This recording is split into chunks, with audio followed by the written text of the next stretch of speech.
and welcome to another episode of It's Always Magical in Fandelia here on Dork Tales. I'm your Dungeonmaster Kelly, and today, the players... Sorry, we're a couple minutes late. The players are just updating their sheets to level 6. So, hi, everybody. Hi, Dr. DM. Hi, everybody. Today, we are going to play a game about Dungeons and Dragons. Okay, so... Damn it. Thanks, Camille. Hello, everyone, and why don't we just go ahead and introduce my 4 lovely players today. We'll start with Camille. Hi, I'm Camille. I'm a large doofus playing a large doofus. I'm playing Cheesy Brie, who is the biggest firbolg in the world as far as she is concerned, but is usually cleverly disguised as a totally regular, absolutely normal human, and not a earthy tone, green-skinned, cool girl monster. Is she green-skinned? I thought she was like orange. Sort of like an earthy green, I think. Oh, okay. Well, we met. I may have said it differently before, but if I did, I was totally wrong, and this is the correct me. So. Oh, well, I'm glad science. you found yourself. Yes. All right. She's a cleric of... Basir. I keep wanting to say Bismara, but it's Basir, right? Just check the wiki. I have the wiki open, but now I'm looking over here instead. So. Basir, Our Lady of the Party Tit. Yes, and she is our firbolg of the party tit. You leave one out because, you know, one's your business. Well, yes, that's the professional one. Hello, everybody in the chat. Good to see you there. Hello, Tasha. Oh, hi, that's me. Usually it's you, yeah. I'm playing Obsidia, who is a little goth pixie. She would very much like to solve her problems by stabbing them, and usually it works out. It does usually work out. All right. Hello, Hayden. Hello. Hi, I'm Hayden. I'm playing Galatea Brookborth, the gnome barbarian, and I'm a little bit crazy. But it's fun. A lot of it. A lot of it. A lot of it. All right. And hello, Christine. Hi, I'm Christine, and I'm playing Corlin Jadefist, the half-orc monk, who now punches magically. Nice. Does anybody have anything at level 6 that you need to inform me of? Anything special that you're taking or doing? That's not a trick question. You're punching ghosts? Okay, cool. Yeah. One thing I do want to point out, and Tasha, you're not really used to D&D. So one thing that constantly confuses a lot of new players when they're playing rogues is the ability to use Uncanny Dodge, which you got last level. And I know that we only played one session at level 5, so I just want you to know that starting at level 5, when an attacker hits you with an attack, this has to be an attack. That can be a spell attack or like a physical attack, but it has to be not an area of effect. Okay? So when a damaging attack hits you, you can use your reaction, which is a type of action that you have every round. If you have not already used it, you can use it to half damage against you as you kind of roll against it. And then next level, you'll have evasion, which gets beautiful. Galatea is in the chat. Fantastic. All right. So does anybody have any questions before we begin? No. No, that's easy. I also wanted to say real quick, 2 quick announcements to people who are watching. Number 1, Tasha, you have a new YouTube channel. Yes. So my new YouTube channel is Natasha Tuskovich Designs, and I'm going to be talking about fashion and art and all that cool stuff. So check it out, Natasha Tuskovich Designs. And feel free to spam the link in the chat. Like, go ahead. Yeah. And then secondly, this summer, Dork Tales always participates in the Extra Life charity event in November, but this August, the charity is also holding a Tabletop Appreciation Day that we just found out about this week. So we've restructured our schedule, and on the 22nd and 23rd of August, we are doing a pair of role-playing marathons, which means I'm going to be running like 6 games in 2 days. So I really hope you can tune in. We're raising money for sick kids, and this, we're in the middle of a global pandemic right now. Sick kids need help more than ever, and hopefully you'll be able to come join us, watch the stream, maybe throw a couple bucks our way, but at the very least, just share it and support. There'll be more information coming soon. Check all of our social media at Facebook at Dork Tales channel, all of the other Dork Tales media. There's going to be lots of ways to participate, and I think most of us are participating as well, so you get to see lots of us. Okay. And that's what I have there. Any other announcements? No.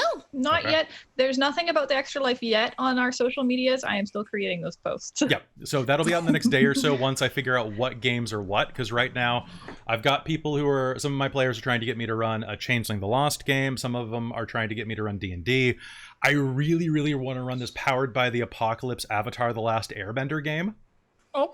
Hey, yes. Totally. Right? So- It looks really good. It's called like I mean, Legend I of want the Four one Elements. D&D game because I kind of want to try out playing a bard. Yeah. But I don't want to commit to it because I don't know that I'll like Well, it. and we're already in preliminary discussions to run our November stream, which might be the Dungeons and Dragons band camp, where it's a game of a band of bards.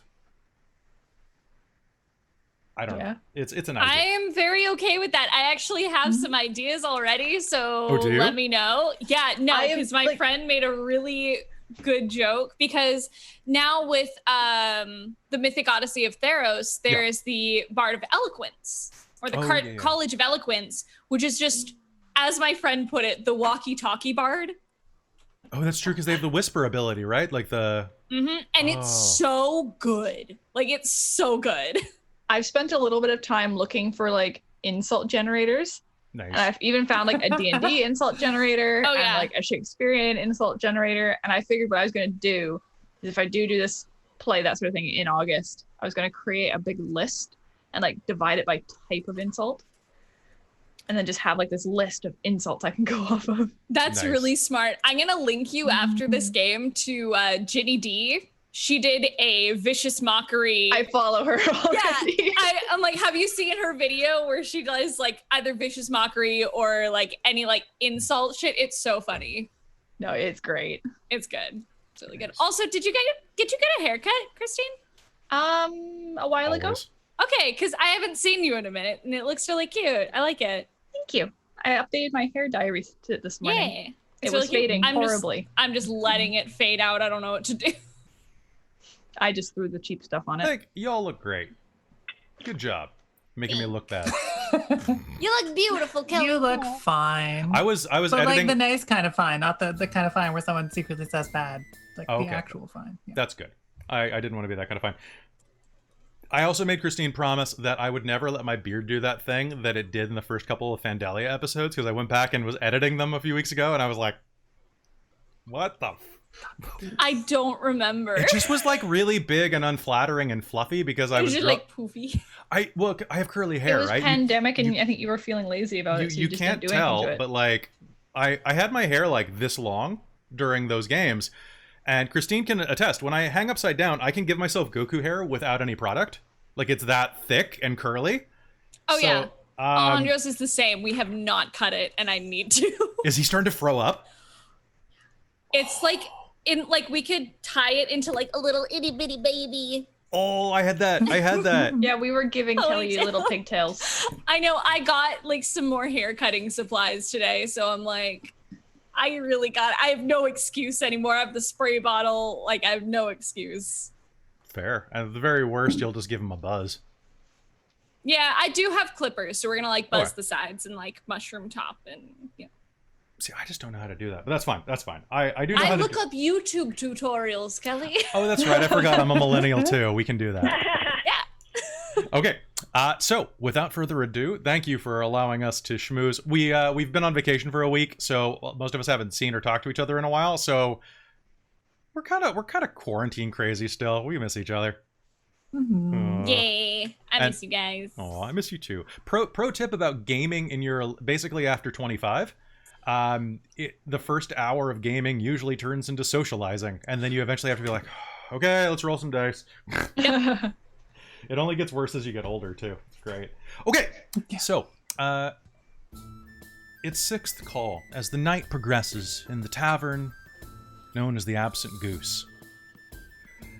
You're all getting fairly buzzed when the night is progressing, and you're trying a very interesting blend of ginger and schnapps that burns on the way down, but also clears your sinuses and prevents that bit of whooping cough that's going around Fandelia from seeping into your bones and lungs. Ooh, The bartender medicinally Did we drunk. say it schnapps? Yes. I'm gonna Definitely fling my not glass away gin. from me and go, no, not shops. Oh, yeah, the story you told me a couple hours ago. I feel like we're going to run out of alcohol that we can drink at this rate. Well, how do you do with rum? Are you all fine I like with rum. Rum's good. Rum's good. Rum's Extremely big good. fan. Vodka, anything. We Rum can is absolutely delicious. do rum. So Katharina, the bartender, it was Katharina, right? I believe it was. I don't. I don't one have can- that. I don't know that I ever got her name. That's fair. Hold on, was Katharina the princess? No, Katharina was the princess. Never mind. Yeah. I Yep, don't let's think we mark ever that got the out. bartender's name. The bartender's name, she's the bartender. Okay. The bartender leans over and clops her cloven hooves behind the bar. Well, it's gonna be last call in about an hour. How are you all doing? Do you need some food? Do you need something to drink, play? I feel like I'm lagging behind Another round for me, significantly an Dave. hour from last call. Oh, sorry, what was that, hon? One more. She'll pour you another thimble.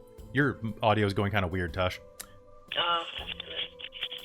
Yeah, it sounds It sounds- very phone. Phone call-y. It's very Yeah. 1980s phone call. Yeah. Or possibly very At one point I had pixie. to reconnect, so I'm not sure what it's doing anymore.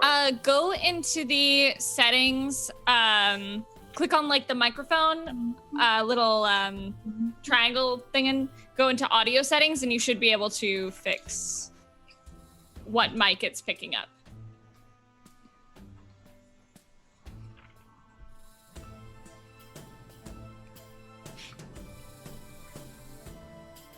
All right. Let's just make sure that Tasha is working okay.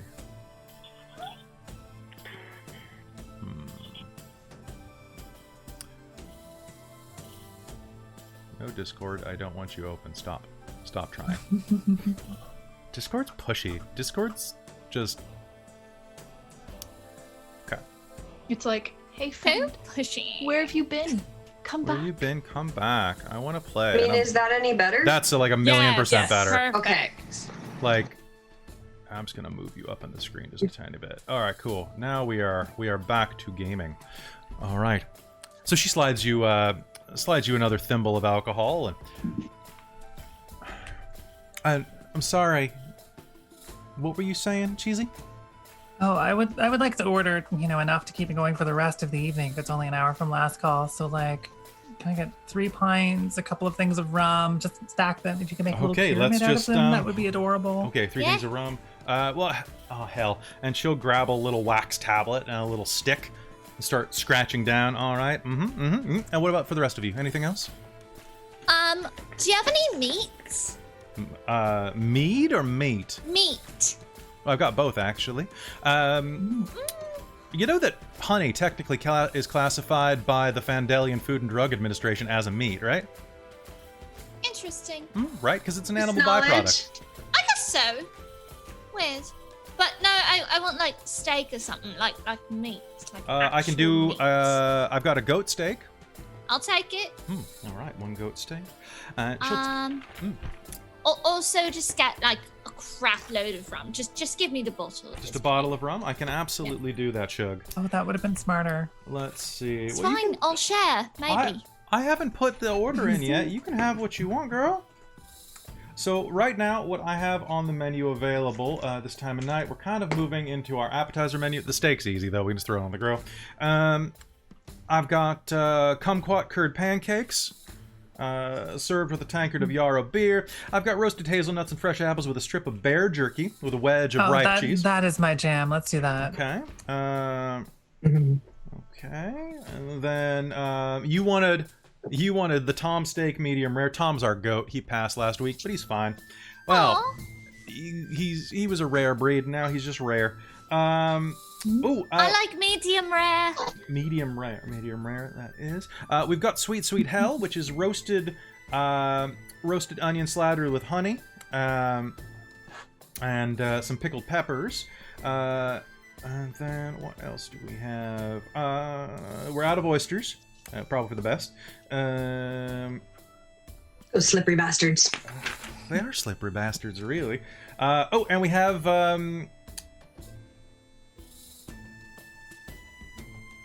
we do have some leftover orange stroop waffles. We generally keep them to go for the harlots because, you know, they need to carb up after the big game. Mhm. All right. I will eat a stroopwafel. Yes, please. I'm good with steak. Steak it Thanks. is.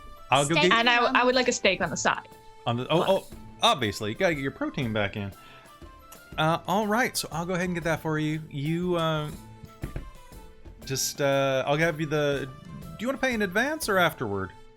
Afterwards, because we might have more knowing us. Yeah, knowing you. We're more likely to tip more when drunk, too. So.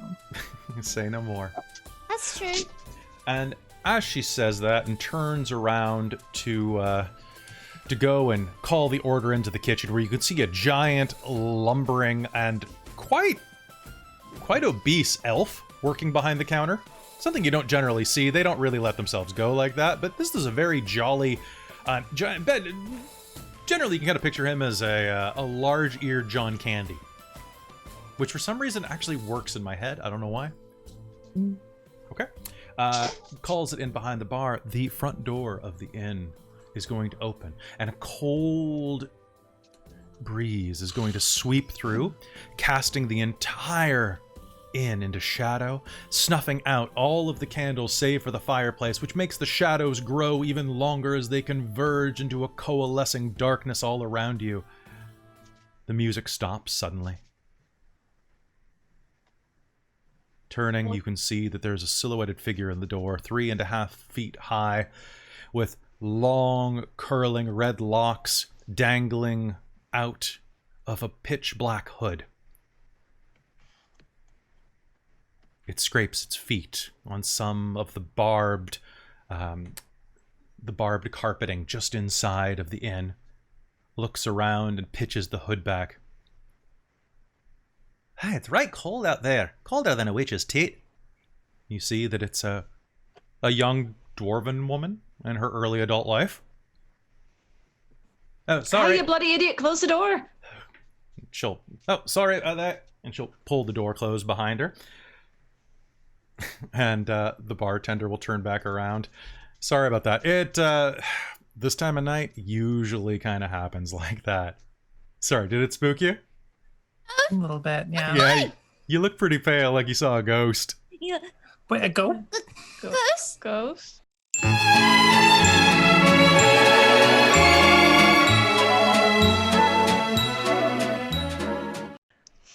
Now, several weeks ago, you begin to tell the story to the bartender, and you found yourself in a small town just on the edge of the Fandelian southern border.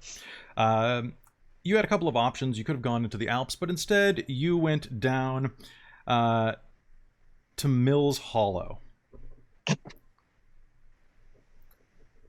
And there it was that as you were wandering around the town, you got in kind of late and set your belongings up in the local stable, which was the only place that had room for you, and find yourself drinking in the inn. And it's a very somber town. And as you are in the inn drinking, you find yourself just kind of chatting about work and the fact that your coin purses are once again emptier than you'd like them to be. The stables are also the only place that you can probably afford to stay, even if there was a room open right now, if you still wanted to have drinking money, that is. Which, Well, I mean, to be fair, I don't usually fit in the rooms here anyways. That's true. Which is deeply You inconvenient. just sleep outside. you do I fit in the guess. stables. I do fit in the Yeah. stables. And the horses are really nice. They've got opinions on things. Oh, yeah. Forgot that you could talk to them. Now, the inside of this tavern is fairly... What's the name of this tavern, actually? I just realized that this one's not named. This is the... this is the Fandelian Rose. A very classy sounding name. For as most things with Rose in the title, this is a very unclassy establishment with a fancy name. And as you're inside, you find that the cold air is biting into you. It's a crisp autumnal... It's a crisp fall night. And you are smelling the scent of harvest fruits and pumpkin spice thick in the air. Cider is being brewed in a huge colander by the fire.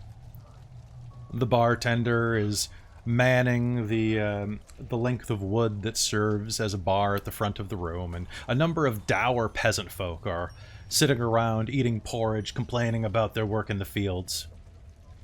As you do. Yeah. So what are you four doing?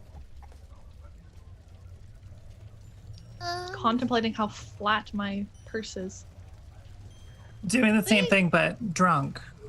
Yeah. Yeah, and drinking. I need some food. Oh, We're drinking on empty stomachs. I feel like this is going to be a really stupid idea in about 10 minutes. Or really Cheesy's cheap. already wasted. Well, we'll see what happens.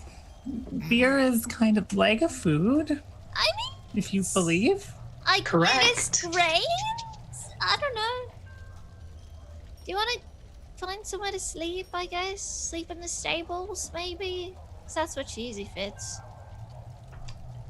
As you're saying this, you notice that a young half-elf woman with short-cut hair, about pixie length, no offense, is sitting nearby, is polishing up a shiny electrum flute, and has her slightly elongated ear pointed in your direction and twitching with that sound, or with that little bit of motion that makes it unmistakable that she's listening in on your conversation.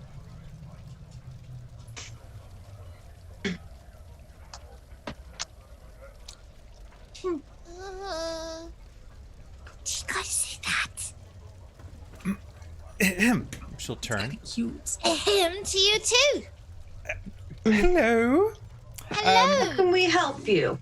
Well, I was just polishing my flute, and I noticed that you appear to be in a state of destitution. I mean, that's one description for it. You might be able to say that, but It's a pretty good description. I like it. I'm What's gonna it get that to you? tattooed. A state of destitution. I'm on the city council, the town council, I suppose. We're working on incorporating into a city, but that's not important. Allow me to Even know introduce what that means. myself. My name is Honeywell Soleno. I'm the local music shop proprietor, and I was hoping you might be adventurers. What's We've it been to you? adventurous Oh, here and there, have yes. been on several adventures. we Yes. have been called such in the past. well, Union, What's What's that? a union? are you a member of the guild? No. Oh, Are thank you? goodness. Is that like a type of bird? Not here. Are you interested in some work? I don't know. You gonna pay me money? Yes, that's generally how works. Cool, I'm in. Oh, well, that was easy. Do you have a place to stay? Nope. We were thinking the stables, actually. And there's only a couple They of... are really nice, honestly. I don't know why you three complain so much about it. I never complained. I just said that's where Cheesy fits. Maybe we go to the stables. Friedrich does charge only a few coppers for that. I was actually wondering if you were available to go check out a local house for me. Like house sitting? Sure, you're more than welcome to house stay sitting? there. Here's the deal, and she'll pivot around and scoot up to your table, dragging her chair in 3 scoots across the floor. Well, the town is in a bit of a pickle, actually. And I was hoping that you could potentially weigh in on this. As I'm sure as you noticed when you came into town, that on the southern hill there is a large manor. We call it, it's named Mildor Manor. We just call it Mildew Manor because it's been empty for quite some time. Fucking gross. It is, it's not the best. It's... Get run down? Yes, a bit, since the troubles. Unfortunately, though, the town of Mills Hollow, we do pay a tithe to the local regent, and that includes all property values that are owned by the city. And unfortunately, since the last owner of the house passed on, the town is forced to pay upkeep and ownership of the property, as there were no living heirs that survived him. Anyway, Survive So, who? very quick question: as a totally regular human who absolutely understands property values, why don't you just light it on fire? oh, it's Honestly, it's that's a bad idea. it's immune to fire. It doesn't work. What? Fire doesn't work? What, did they build a house in a swamp? You're just not trying hard enough then. Well, I mean, just that, well, you know how they say possession is 9/10 of the law, and I believe the house to be legal. Possessed is what you mean? Yes. What exactly? It's worth 20 gold pieces per party member. We get that in writing. You said possessed? Like by a Payment up person? front. I don't know you from the old days, so I can give you half payment up front. We'll take 3/4. Make me a persuasion roll. Okay. Natural 19 Natural plus 19, okay. whatever my modifier is. Hold on. Persuasion plus 5. So a lot. 3/4. That sounds excellent. Here, and she'll immediately, like quicker than you can imagine, start stacking gold coins in front of you. 1, 2, 3, 4, 5, 6, 7, 8, 9, 10, 11, 12, 13, 14, 15, and 3 similarly sized stacks.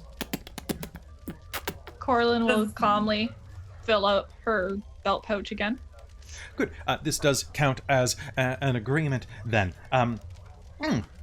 Good. Excellent. Good. So, allow me to explain the situation a bit more firmly. Mildor Manor is the house on the southern hill. It was owned by a man named Malufinius Mildor.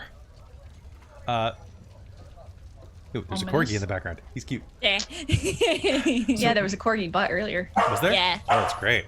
Oh, Ryuji Hohenheim. Malufinius Mildor was a merchant who controlled most of the trade routes, and actually is our town, Mills Hollow, is named after his family, the Mildors. Right. Everything was going quite well until he began expanding his business into the humanoid and humanoid byproducts. Oh, like some sort of cannibalism. Like Yes. human hamburgers? Yes, and there are a number of magical substances that can be... do you know ambergris? You get it from a whale. It's usually like from the spermicidal sacs or nearby. It's used in perfume. Yeah. Humans have similar things in them, as do halflings, gnomes, and orcs, in different quantities. No. Half orcs, I believe, were quite good for certain pigments of dye. Interesting. You? So, I feel like this Well, might I turn don't into agree with certain this. pigments of dying if this That's continues. that's a pretty good one. So, yes. Well, no, mind you, he's dead. Right. He, good. so, but he did kind of earn the title, the Merchant of Murder, or the Murderous Merchant. So, we think that he still owns the property, in a sense. Excellent. Let's go punch him. Oh, that would sound wonderful. I do have to warn you, though, you wouldn't be the first adventurers we've sent in, but you look way sturdier than the other 4. The other 4 have been seen before. How Yeah, did this guy since. die? That's unknown, actually. One night the candles went out inside of the house, and he never came out again. That was about 15 years ago, so... Okay. No, it's time to go punch a ghost. But yes, Do there... we don't punch a even know ghost? if he's technically dead. He's just legally dead. You can Maybe still he's punch just him alive then. and they're hiding in a weird hole or something. It's Still be normal. a ghost. To be fair, as a notary, I have to remind that legally and technically are essentially the same thing. Is he physically dead? I'm sure that we can arrange that. If not... Are we gonna find? I mean, I don't know what he'd get out of playing dead, so... Well, I mean, you know, don't don't yuck someone's yum. But, unless he's trying to avoid somebody who he pissed off. that's fair. But we could just make him regret that, Yes. along with half-orc dye products. Also, yes, it would be great if you could remove that so that we could, it would be great if you could just make sure that ghost is removed if it is in fact haunted, which I do notice that you are a cleric, you're a priestess, are you not, of Basir? Great, you should be able to do an exorcism. And you are a gnome, that's probably good for something, and you... Yeah, fuck you, man. Sorry, but I'll sweeten the deal. The previous adventurers that went in a little over 2 weeks ago. They haven't been seen since, but by the local laws, 2 weeks past the point of... basically, adventurers went in through the front door. I'm assuming that for legal purposes, they died the moment that they went into the door, which means that the 2-week stay of reclamation has been waived. And? Oh, it just means finders keepers on whatever you find on them. Ooh. And just, I mean, we you were don't even gonna have do to that report it for tax purposes at this point. Excellent. We absolutely pay taxes 100%. Yep. 100% Never aware of miss what that is and how it works. And the best part of all, if you're ununionized or ungilded, Yes. they were gilded, so they may have their guild license still on them. So you're saying we should mug them? Well, they're dead. It doesn't count as a They mug. It's just mug regular dead I'm bodies. looting muggers. Can't Same mug difference. someone who's already dead. That's just grave robbing. That's true. They're not in a grave, so it's not grave robbing. Well, we could probably put them in one. You'd find it on Robbing. the ground and it's now yours. Well, this is sounding good to me. We got a Ground nice robbing. house to hang out in for an evening. We get free things, and maybe there's a cool ghost. Let's grab some food to go and go deal with this. So you're I feel gonna like give us punching a some ghost. food as well, right? Right? Sure, absolutely. Friedrich, anything that these freelancers want is That's a nice name. on the house. Well, I mean, it's not on the house. It's It's on the house. it's on the city council's On tab. the town. You haven't paid your tab. Okay, I'll pay it right now, Friedrich. Don't do this in front of them.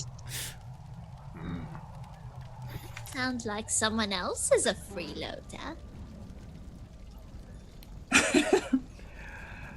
Orland's gonna lean over to Galatea and just be like, "They're paying us." Anyway, thank you so much for taking this.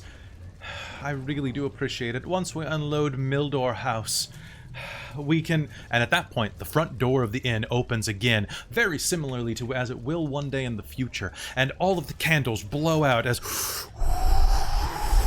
heavy boots enter, and a large mutton-chopped human will enter, dressed in finery with a waistcoat and a top hat, which he will take off of his balding crown. You talking about Mildor House? Were you just like just walked leaning? in. Were you sticking your head in the window, listening? How did you? Listening at the crack or something? I always know when my business concerns are in peril. He'll look down and wave a white glove at you. The freelancers going in there after those other four. Yeah, why? Yes, we're the rescue party with no ill intents whatsoever. Well, I don't know what happened to Investigations Unlimited. But I know... They were limited. Yes, I suppose they were. Quiet, Corgi. Sorry. My dog. And you'll look down, and he has a Corgi walking next to him. It's a blink dog. It's a blink dog. It has a monocle and a top hat. Oh shit. It's amazing. This is my butler.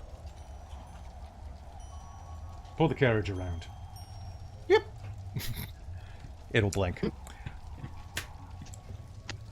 If you know what's good for you, you'll stay out of Mildor House. Why? Because the ghost will get you. I can punch a ghost. You know the kind of diagrams that people make sometimes where there's like one boob and then another boob, and when they overlap, there's like some cool overlapping thing. I feel like this one of those boobs has knowing what's best for us, and the other one is us, and never shall the boobs touch. There's no push-up You have the bra boob gap. I feel like if anyone has a chance to punch a ghost in the face, we're the ones who are gonna do it. punch the Fine. ghost in the face. Let it be on your fool head. I'll just stay. Honeywell, be like, my offer to the fuck's purchase this the dude? house in its entirety still stands, but I won't wait forever. Okay, quick question. Wait, why would you not just sell the house to this guy? Who the fuck are you? Me, Yeah. Don Brigadaccio. Gesundheit?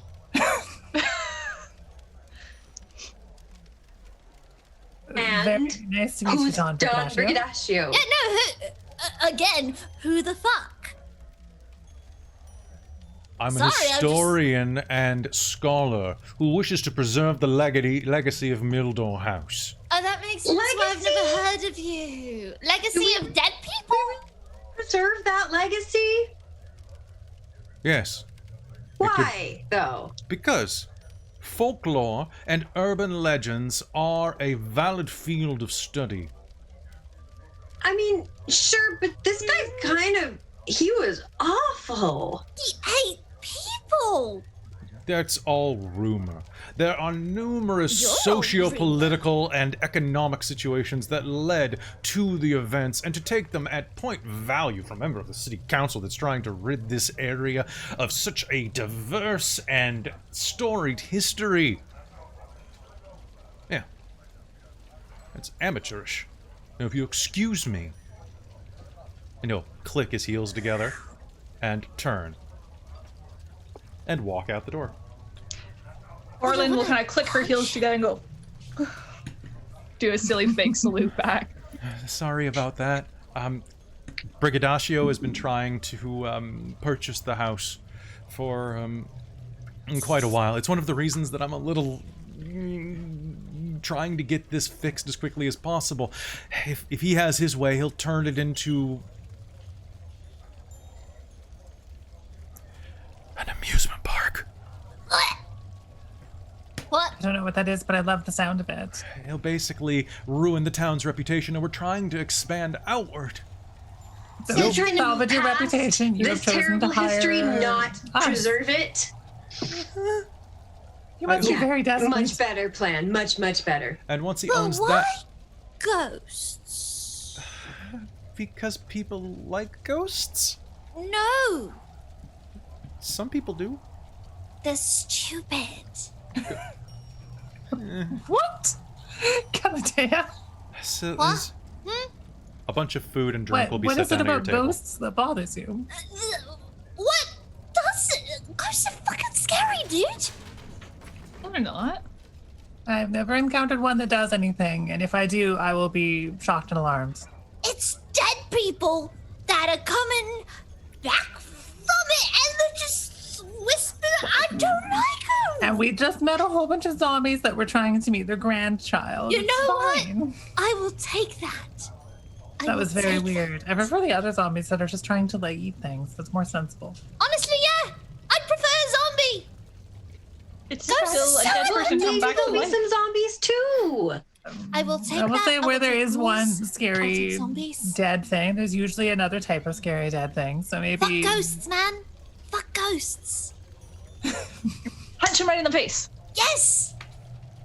So we're All good. right, so are we doing this right now? But we do need a place to sleep. Wait, I've got an important question. Does this house have a stable? You want to sleep in the haunted stable instead of the nice? As a totally regular, average-sized human who is certainly not going to change into some sort of larger creature soon, I definitely can sleep in a regular bedroom, and I'm not looking for a stable to sleep in. However, I'm very curious about whether or not there is a stable. Yes, and several Excellent. beds as well. Time is of the importance, though, because unfortunately, tomorrow at noon, the next round of taxes come due, and if we can't afford to pay for that, if you could do it tonight, I can raise your rate by 10%. All right, let's go. 20%. Sure, the math's easier on that. She'll hand out 3 more gold coins to each of you. Very Let's excellent. go. Great. Excellent. Danielle, we don't have a key. However, I don't really care how you get in. Oh, we've got Alright. a Corlin and a So what's Galatea. It's okay, They're, we've got a key. Multiple types of keys. We're basically a key. Yes. Thank you. Got it. We got this. We got it. All right. Food All right. in bag. Let's go. All right. So the food has all been wrapped up. The drink's been passed out to you in clay jugs for easy transport. And as you step outside, you can feel that a light drizzle has begun. Overhead, the clouds start to mull together, and the moon, perfectly framed behind this manor on the hill, is bright orange red. Sorry, there seems to be a storm blowing in the real world right now, so 1 second. Oh, really? Interesting. Coincidence? I think not. Chat wants While us that's to... happening, I'm gonna go grab more water. All right. Chat wants us to give you guys a vacuum. I mean, I'll take it. Yeah, I know you will. Galatea's like, nah. Hi, Kylo. Ghost. I'm glad you're finally afraid of something. This is great. Oh, I yeah. love it when people Luigi up. Yeah. All right. I am green. That's true. I do have green hair. What's everybody's passive perception, just so that I have it? 10. Pretty sure it's 13, but I'm just gonna check. Because I have 0 14. Does wisdom. that go up with level? It goes up when your proficiency bonus goes up. So, if you are proficient in it. So that was 10 for Galatea. Yep. Okay, and that for Cheesy that was 14. 14, yeah. And for no, it's Corlin. Corlin's 18. 16. One more time. 16. Okay, he was just clipping out the first part of your word. And Obsidia, what is yours? So it's your proficiency. Okay, yes. It's your Continue. proficiency plus 10. Oh, 13. Okay, because I'm like, mine's 3. What is that? So basically, passive just means that they assume that you rolled at least a 10. That's pretty average. Kind of. Yeah. All right. Ooh, that water is. That water is splashy. Okay. With that, you feel that it feels weird running a game with spoopy stuff at noon, but all right. It's okay. As you step Weird outside. stuff can happen during the day. That's true. Weird stuff can happen during the day. The weirdest stuff, usually. The clouds billow overhead, and rain splatters down on the ground, turning the dirt to mud with every step. And let's put on some spooky music. Do I have a haunted house mix? Sure I do. I do. That would be fun. Yeah, I was gonna keep a soundboard open for this, but just Chrome just kills the stream. Until the new computer this month. Ooh. It's gonna be expensive. So hey guys, did you know we have a Patreon? God, it's Link gonna be. it in the chat. Oh, Help that's us true. get a good computer. That's true.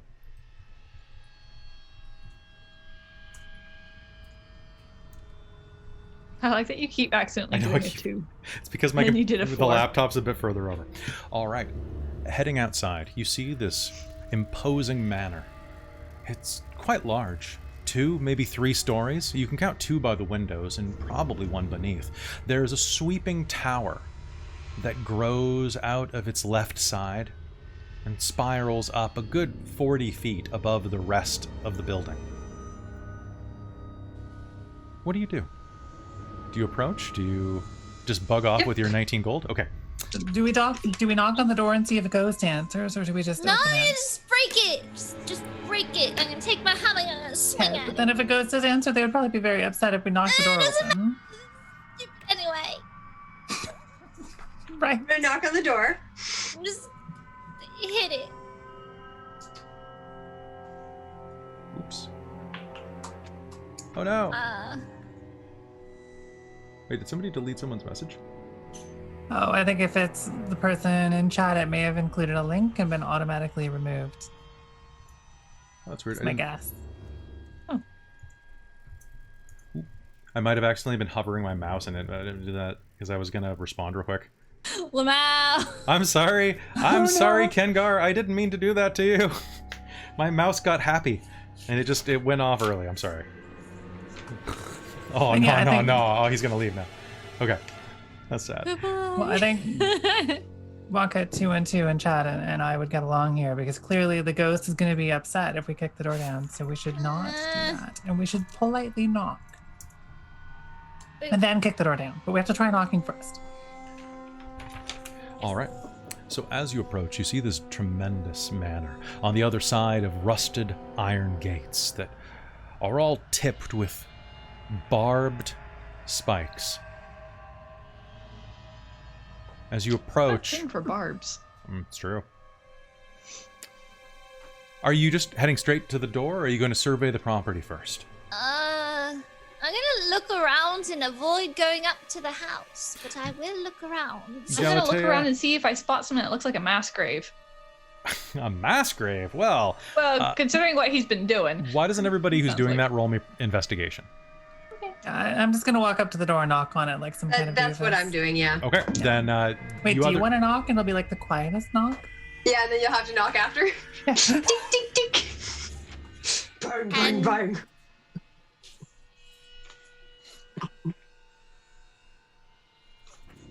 Ten on investigation. All right. So 17. you go around the side, and you're both just kind of scoping out the property. Galatea, you want nothing to do with this front door.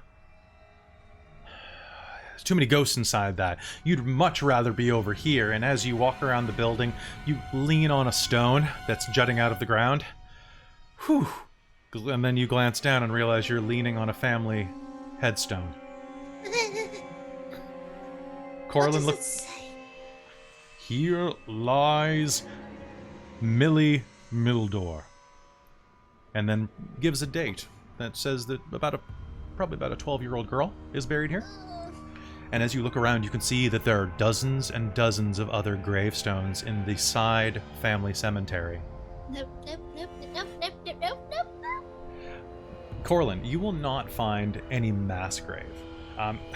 Well, I find masses of you graves. find many graves, but you will notice that there's a small hill out back that is very lush. In fact, most of the property here, it's autumn, so much of the vegetation has wilted.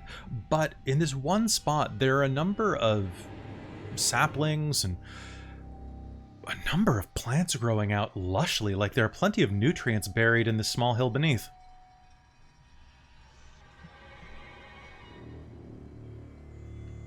Suspicious. Hmm. Don't be suspicious. Don't be suspicious. Make me a... What? Are you proficient in nature? I am not. Okay. I am proficient in perception and intimidation, though, and insight. You can give me the nature roll anyway, real quick. Okay. 16. 16. You will recognize one thing that's growing on top of that. It actually has quite a thick clumping of gray-green moss. That's corpse grabber. It's a type of lichen that grows over graves. I knew it. It also grows in wet environments, but yeah, usually over graves. All right. So that is what you will see, and as you are looking around, Galatea, you swear for just a moment there is the silhouette of someone looking down at you from the second floor. Nope. And I'm gonna take off towards my friends at the door. Just no. Meanwhile, back at the door, who knocks first? Oh, I think it's Obsidia for sure, so that we can have like the scaling up knocks for dramatic purposes. Yeah. Allow me.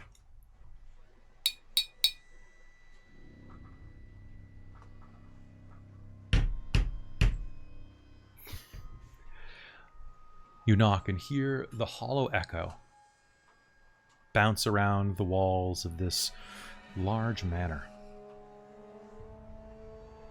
Nothing responds. Well, I'm gonna shut the door. Oh, did you try to open Did it? we open it yet? Nope, I'm just gonna try to shove it first. Okay. It rattles on its hinges. Maybe I'll try to open it then, having a small stroke of brilliance. Let's try the handle first. It's locked. Lockpicking to the rescue! Okay. Oh, that's much smart. I was gonna headbutt it. That's much better.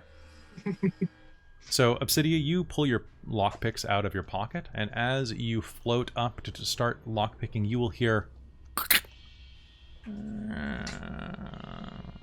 as the Well, lock. that was easier than usual. I'm amazing! You are! I'm so proud of you. I'm gonna give you the tiniest little pat. The lock will five. click, and the door will swing open with a grinding. And you will find yourself in what can only be described as a foyer. Ooh. Yes. It can't be described as a foyer. I was gonna say, I'm like, pronounce it properly. You're in America right now. You have to pronounce it foyer or else they shoot you. No, I refuse. It is foyer. I am Canadian. Okay, at least we can agree on Z, right? Yeah, no, Zed just sounds weird. You can't sing the alphabet song with Zed. It just Next XYZ. time, won't you touch my head? Like, it doesn't really work, right? Yeah, it doesn't work. Yeah, no, you're right. Not even the right line. Well, how does it go in Canadian? Sing with me. But you, Yeah, but I it know, but you, doesn't rhyme. But Zed doesn't rhyme with me. Z Yeah. rhymes with me, so it just like. The song's weird, okay? Like, just deal with it. I mean, so no, are it's not. most It's an American song. I mean, it's an American song. What else needs to be said? But also, most children's songs Rhyme. are weird, man. Yes, At least a little bit, yes. Ring Around the Rosie, can like there's. All right, so foyer. I mean, to be fair, that's one that came out from like Yeah. that was little kids' entertainment thing to like they'd make that shit up themselves. Pro tip: Yeah. as a bunch of podcasting and recording people right now, does anybody know this little bit of trivia? What was the first song ever recorded? I genuinely have no idea. It was "Twinkle Twinkle Little Star" by Thomas Edison, I believe. Oh, right, of course, because when he was doing gramophone. He was doing his gramophone stuff. Yeah. So little known fact: the song that has like a million different renditions because everything fits that meter. Cool. I think it's Interesting. actually a variation upon a Three- classical piece of music. It is, yeah. I forget which I've one. forgotten though. who it is. Probably Handel. Everything's Handel. No. Isn't Twinkle Twinkle Little Star Mozart? That's what I was thinking. It is. I think yeah. it's based off Everything's Mozart. Mozart if it's not Handel. That's right. All Or right. Beethoven or The Bach Door. or Not a clue. It's not Beethoven unless you can headbang to it. True. Da-da-da-da-da-da. All right. Oh, hey, a Gucci lot of Stan. pretty stuff too. Thank you for the subscription, Gucci. Hey, thank you, Gucci. Gucci Stan. All Gucci right. Stan comes to a lot of Alejandro streams as well. I like them. They're nice. All right. So back into the game. Serious Dun, dun, faces. dun. The door creaks open in front of you, revealing a small foyer. A small foyer. That's better. I was confused. Yeah, that's good. It's about 15 feet long and about 10 feet wide. There are a pair of double doors leading into the rest of the house straight ahead of you. To the right, there is a single door that looks like it leads... You're not sure. You think maybe a closet of some kind? There are several credenzas. One on the left and two smaller ones on the right, all adorned with wilted, dead flowers. Cobwebs as thick as your hand cling in every corner of the room, and you can hear as the door opens that there are bats nesting in the rafters. Yeah. Okay, so you did a Meg really good hasn't job been on through in a while. unlocking this, but this place sucks. Mm-hmm. All right, and Some of these dust bunnies are bigger than me. at that point, Okay, what's a Obsidian... dust bunny? pardon That me. sounds so cute. Galatea is going to run around the corner up to the front door. What you see was wide open. Oh, okay, great. All right, go in, stay out, go in, stay out, go in, stay out. I just said, can I see my friends inside? They are standing in the doorway, yeah. Just gonna run up really quickly and, like, stand right behind Cheesy's leg. Hello? Hi. Is Corlin with us or not right now? She's hanging on the graves.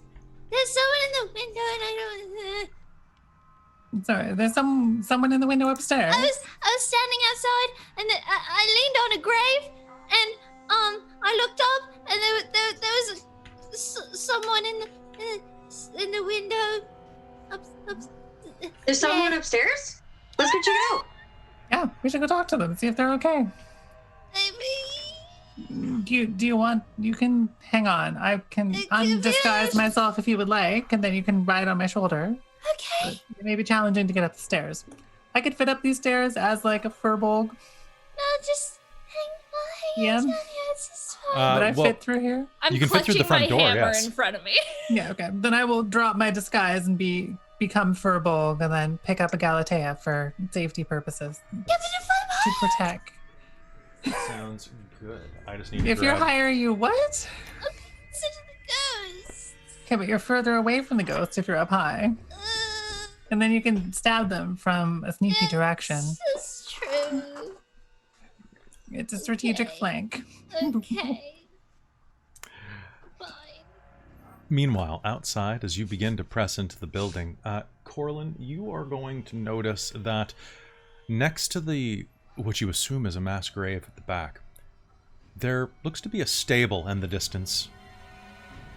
And just in front of it, a small vegetable and flower garden that's been left unattended for more than a decade. And yet still in the center of it, one thing remains. Atop a tall, T-shaped bit of wood dangles a stuffed man, a sackcloth head, and old sun-bleached finery stuffed with straw. The scarecrow's head lolls in the breeze.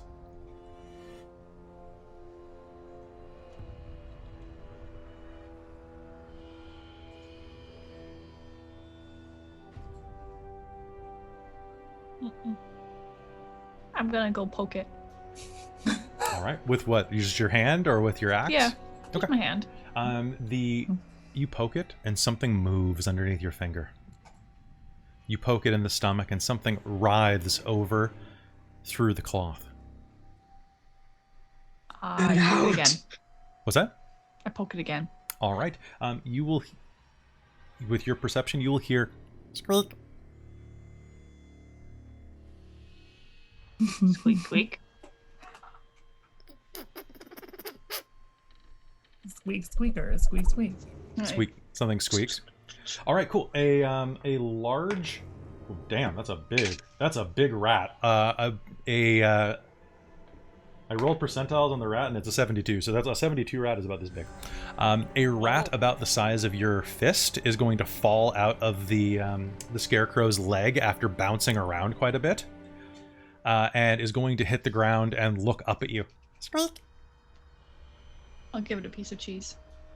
Oh. Go ahead and make me an animal handling roll with advantage. Ooh.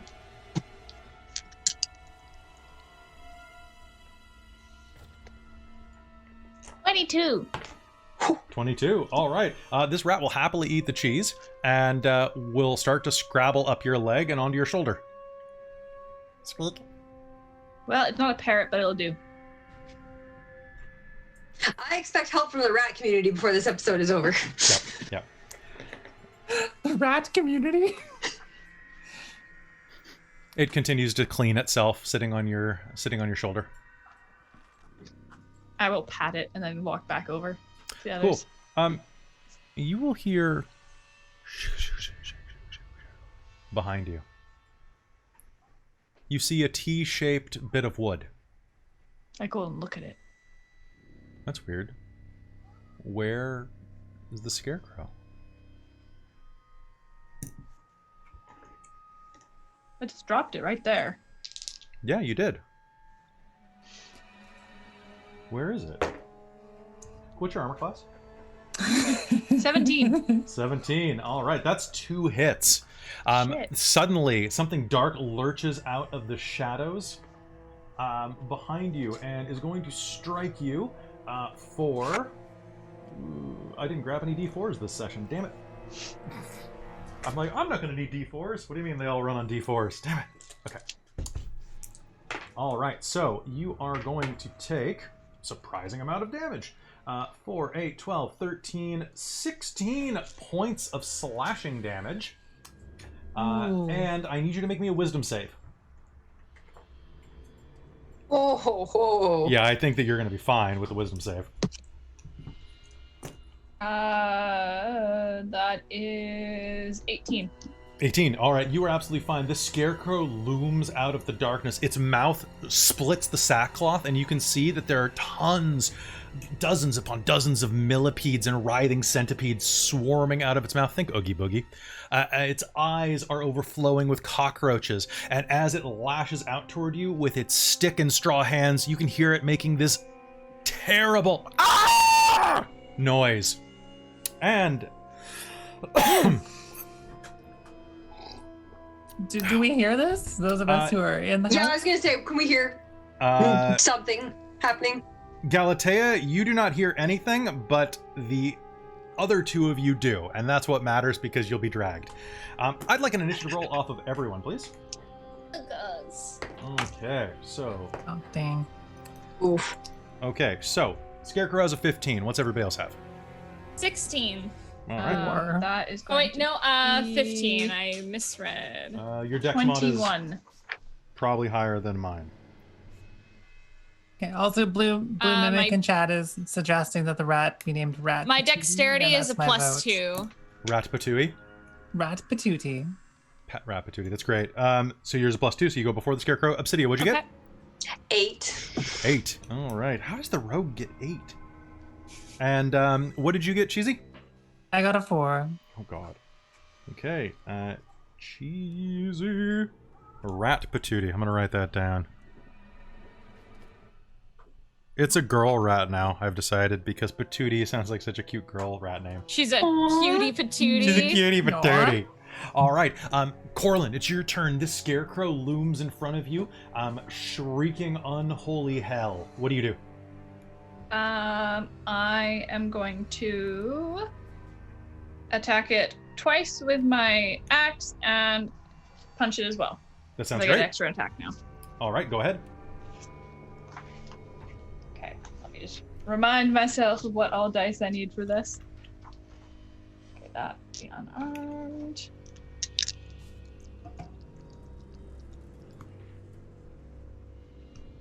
Okay. So the unarmed attack is a 20, unnatural. Okay, that's definitely a hit. And then the battle axe is unnatural 20 and 21. Okay, yep, those are all hits. Okay, so that's D8s. Yep, that. And these are Unfortunately, all... I did not crit on my D8. On my battle axe. Okay, and these are all magical attacks? Yes, they are. Or they count as magical for purposes of immunity and reduction. All right. I knew I shouldn't have leveled you up before this session. Damn it. Get slightly less spooky when you all have basically magic powers now. I don't. No, you just have rage powers. I just am angry. I'm just a tiny Hulk. Oh, 1 sec. What? Always feels weird having like stuff in the background. Here we go. Boop. Hayden smash. Yeah. Grr. Anger. Grr. Okay, As my so- old Nazi 29 priest. damage. 29 damage. Yes. All right. Slashing and scratching through the scarecrow, you are going to cut its left arm off and its right leg off in a few powerful strokes. It somehow supernaturally balances itself on the one leg and snarls at you. That is my +1 radiant axe, my orc prism power axe. But you didn't crit. No, I did not. Okay. But it like fills a 30-foot area with light. Oh, that's true. Okay, so suddenly the backyard is illuminated with light, which all of you are going to see as soon as you round the corner. As it blooms with light, you are also going to see that every one of your axe strokes leaves a trail of incandescent hearts, or translucent hearts in the air behind it for just a moment. So cute. I need that in Guild Wars. I need to create that. You do. All right, so the rest of you hear this happen and see the sudden bloom of light from behind the manor. Do you rush over? Yep. Yep. Okay. So it's going to take your... Carrying a Galatea just in case. Okay, so Galatea, it's going to take your turn to reach there as you're running around the side. And it is Scarecrow's turn again. All right. So I need you to make me... another wisdom save, but this time... My AC goes up by 2 right now. I got a nat It's at 19. Okay. But I need you to make it with disadvantage. Crap. Well, that's... Well, that's not a... It sucks because I rolled a nat 20. What was the other one? 19. Okay, well... You're not as scared of this thing. You were going to... So on my crit, you're going to take 10 points of slashing damage as it rakes across your face and snarls again at you. Imagine the snarl, because I'm not going to do that twice in one session.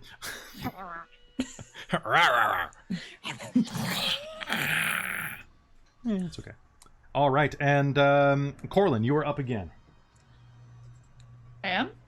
You are, because everybody else has ran around the corner, and you now see her fighting this tremendous scarecrow. Okay. Well, I will do the same thing again. Okay. How big is the scarecrow? The scarecrow is... 20 bitches! God damn. With the Right. same... Is this with the thing? This is with the axe. This is with the thing? Oh yeah. I am in a magical girl outfit now. Yes! Okay. I am a half-orc monk. I love it. Love it. Lolita skirt. As you run around the corner, this is what you'll hear. Dun dun dun dun. Dun dun dun dun dun. Dun dun dun dun dun. Dun dun dun dun dun. And then you'll, for some reason, you'll stop running and just watch for a moment as Corlin spins in a circle a bunch of times, and like all of her clothes strategically vanish, but then are like all of her bits are covered by like mist or like hearts or something, and like ribbons maybe, I don't know. It's very PG. All of or the G. above. And It's then very Sailor Moon. and then, but you do get like that kind of upskirt from the rear, like butt shot with a pair of heart panties on this And giant, it's a very muscular butt. very muscular butt. That is Fandelia's other ass. All right, so then, and this is a pink sailor fuku, basically. Yeah. And Or Corlin, like So cute. a shade that works, maybe purple, because then it would It's- work with my green skin better. that is true. That is true. Okay, so very much like, okay, I know what I'm picturing. But your purple magical girl outfit, including your hair done in weird buns or something, and the scarecrow is going to explode into a giant, like, heart-shaped fireball. Oh, okay. Sweet. Well, it trust me, you definitely killed it. It had like 4 hit points left. I think Oh yeah, because you're- I think all my other hits were successes as well. Yeah. So All right, so you will all And- rush around the corner just in time to see your companion Corlin transform into magical orc girl and explode a scarecrow. Are you okay? That was like the outfit. amazing. That was extremely impressive. How did You you look do that? really that whole pretty. thing? I think I just hit so hard that the axe did it. Corlin, can you roll Amazing. me a d20, please? Sorry, do what? Roll me a d20. I just want to check something. That is a 13. 13? Okay, cool. The rat is covered in glitter. So like when you put glitter on anything, it's just Yeah. everywhere. Yep. Basically, the rat. The rat gonna transform too? No, if she rolled a 19 plus, it would have, but she didn't. That's so cute. Aw. The rat is Oh. covered in glitter, though. All right, next time that has to happen. And I have a familiar now. Wait, where did the I rat call him come Rathus from? Radicus. Who's that? What? You rats. Oh, he wasn't a scarecrow. He seems cool though. Ah. I mean, I shook him out first, and then this happened. Right. So Kelly, just so that I remember how I mean, this I never works, got a parrot, okay? But he True, seems cool to that's sit on the fair. shoulder. So That's I right. think animals and trees and stuff can understand me, but I can't understand them unless I cast a spell or something, which I'm not doing. I believe so. They can definitely understand you. Yeah, I don't think it works the other way around. I think they just sort of do whatever they want to do in response to it. I almost dumped all of my backup dice on the floor. But I am think. going to boop them and ask if they're a very good little rat. Let's find out. Let me check the rat's alignment. One moment. Oh, I also like to fly up to the Preparing rat sacred and like, flame. I don't The- know, like touch it, like pet its head. If it see if it's nice and friendly. the rat will let you pet it. Aw. So the rat rolled a 95% on its alignment. oh shit. So this is like a lawful good rat. nice. Oh, this rat's gonna hate us. Ah! I'm just checking to see your firbolg. What? Lycanthropy. Oh, apparently, firbolgs have disadvantage on lycanthropy, Oh. according to the Forgotten Realms wiki. Whatever. It gets the sense. Rats are smart. You can kind of communicate with rats pretty well. They're small dogs. So the rat seems. You say, "Are you a good rat?" And the rat. Nice little bud. Nice. I will encourage it down onto my arm and do that. See if I can get it to do that thing where, like, you know, cats do it and they just kind of drape along your arm as you scratch Yeah. them. Just like Oh yeah. That's any rat will figure that one out. I get the best spot probably. The rat will go down and cuddle up. So also, did that thing hurt you? Do you need some help? Are you okay? You look a Got a little little mangled. scratch. How mangled does she actually look, Captain Tally? 25 points of HP mangled. Oh shit! Okay. So she's Never half mind. mangled. Let's I've got get like some. lovely raking wounds across my face that she's just kind of ignoring, but Yeah. Okay. It's hard to see them through the glitter, but yeah, they're there. I guess I'm gonna do Ew, a does that mean, cure like, wound. I'm gonna have like perma glitter blood. Only if you botch. Seeing what level I want to cast this at. 28 plus my spellcasting ability modifier. An additional D8 for each spell slot. I'm gonna cast this at level 2 and heal you for some amount, which I will roll. Roll it right now. Ah, damn it. I rolled all of a 5 plus 4, I think. So 9. 9. Okay. Sweet. It's something. 9 health restores to you as Cheesy holds aloft her magic medallion of Just Basir and pops it back in you. Alright. All right, and with I think that, you're still a little bit mangled, which maybe we can work on as we go. what do you do? You're in the backyard, standing atop a little flower bed garden area with a couple of rows where vines probably used to hang, but now are just kind of burnt, blackened chunks of vine. There's a stable about 30 feet from here, and the back door to the manor as well is just behind you. So Obsidia got the door open, and it sounds like there's someone upstairs. Is that Okay. a grave mound? I mean, it's got the grave moss on it, so. It's probably a horrifying lump of bodies. Yeah, let's not touch. Let's just leave it. It's fine. I'm curious how Do you they wanna got go it to back be that inside? big without anybody noticing. Because you would have had to kind of have piled them up and then covered them with dirt. And you would think that would have taken quite a while. And really out in the open, not just like casual pit that you dump stuff in. Probably under cover of night, though, right? That's true, but that seems like an awful lot of work for one Or night. maybe people noticed and just didn't care. Lightning I feel like he crackles had a overhead. business. He probably had people working for him. Okay, if there's a storm coming, we should at least get inside because I am particularly attractive to lightning.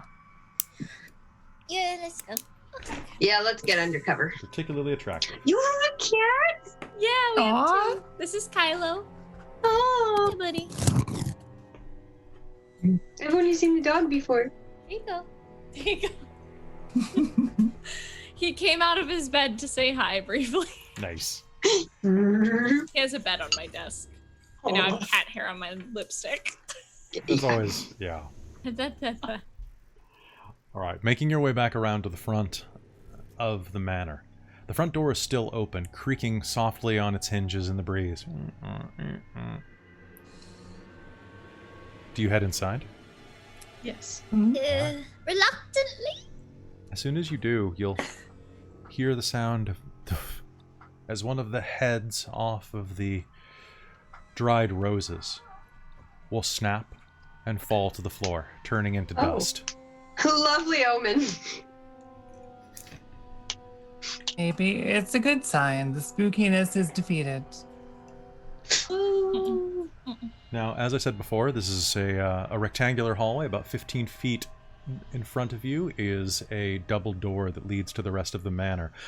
Halfway on the right, there is a door that is flanked by two small credenzas, or credenza-like things, which have dried flowers on them.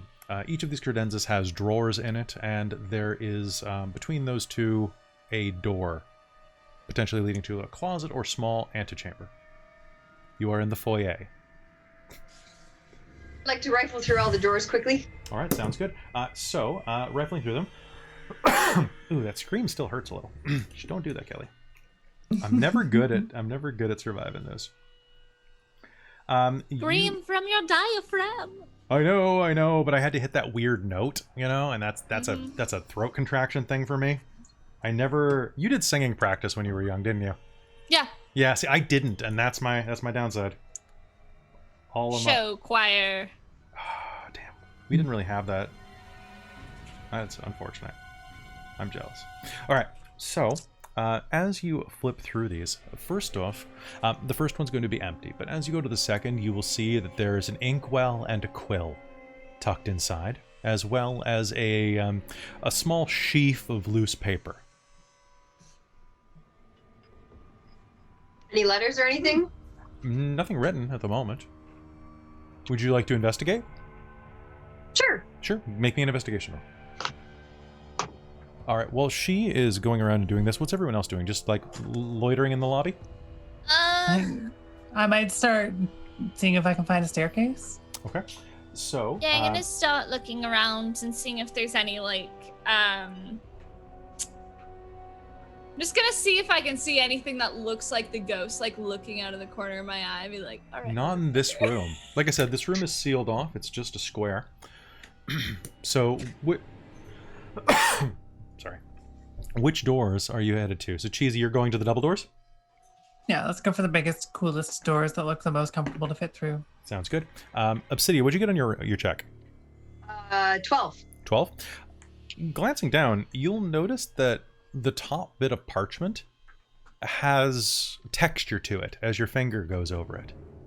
You think that someone wrote on this like a notepad. There might be some type of message beneath if you scratch it with a piece of chalk, or even if you just run the ink over it.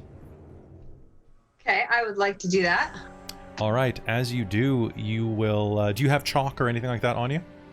I probably have some like graphite or something in my pack. Okay, so scratching that on, you will see the same thing repeated over and over and Oh, over. goody. Ooh. Get out. Get out, get out, get out, get out, get out, get out, get out, get out, get out, get out, get out, get out, get out, get out.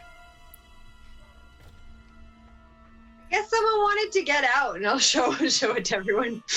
Well, maybe they wanted us to get out. I'm cool to get out. This is fine. No, I haven't punched a ghost yet. We can't go yet. We did explode a scarecrow, but yeah, I feel like we haven't finished. No, we got more things to do. Like see who's upstairs. See if there is Sleep. someone upstairs. Think about where we're going See. to spend all this money.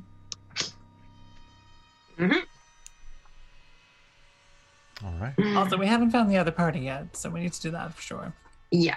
Yes. All right. So, Cheesy, you head to the double stores. Kiss Gronk. All right. You're just going to push them open?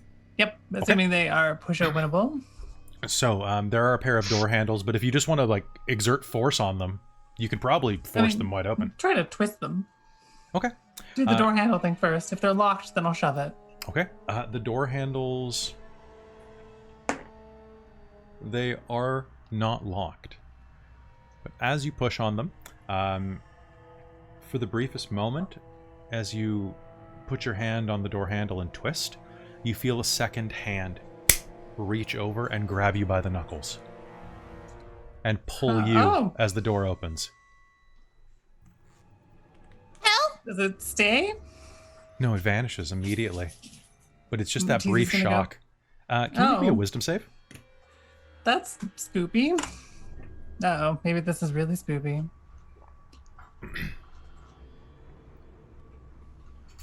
Oh my gosh, this character sheet is so large. I have a 14. 14? Okay, you're fine.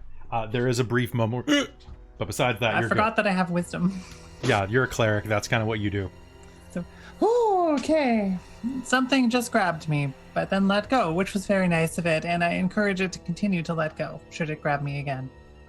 What did it feel like? Was it like cold? Where is it? Where?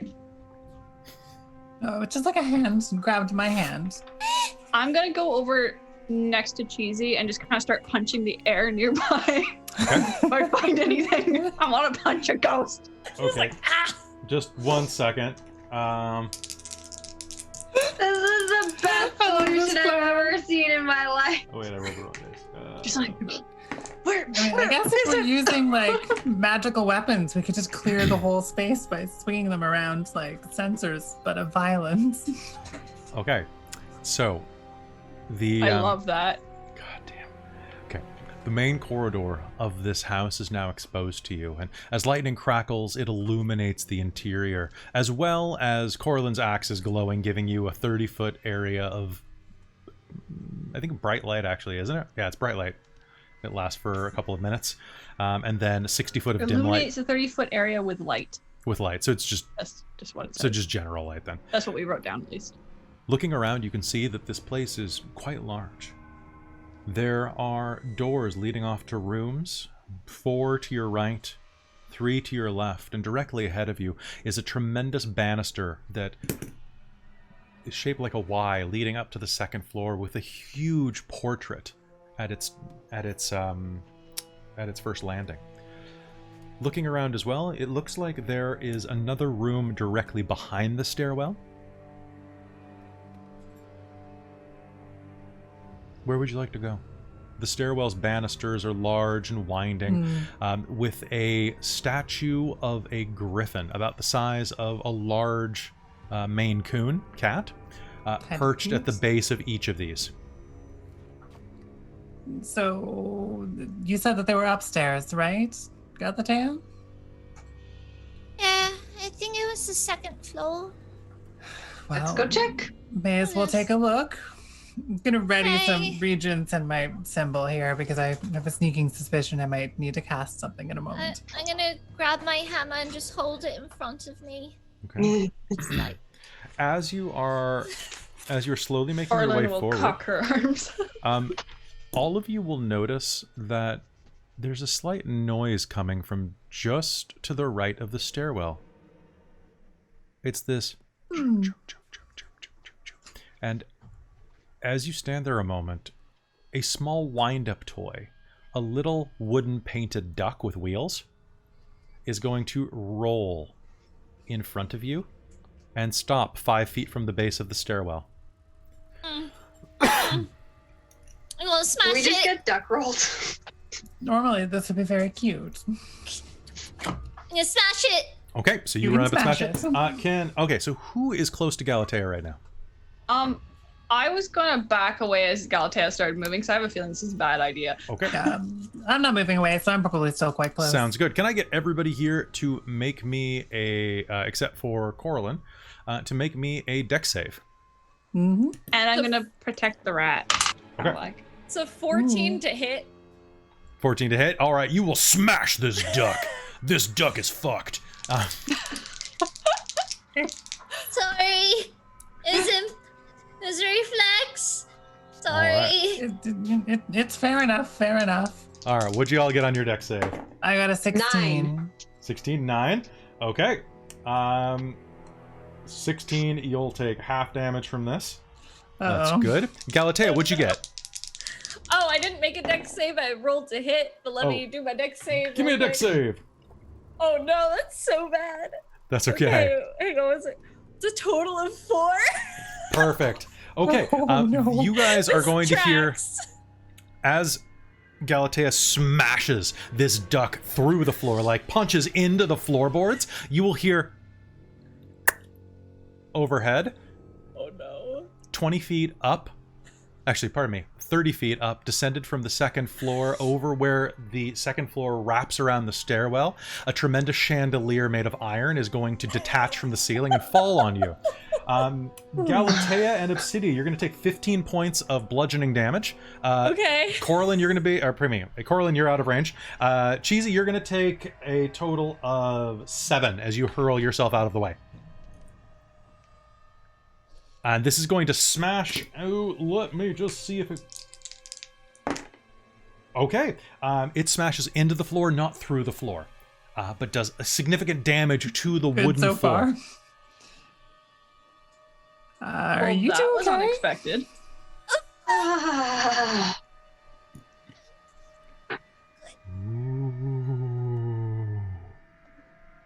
Well, it may be difficult to get some sleep here.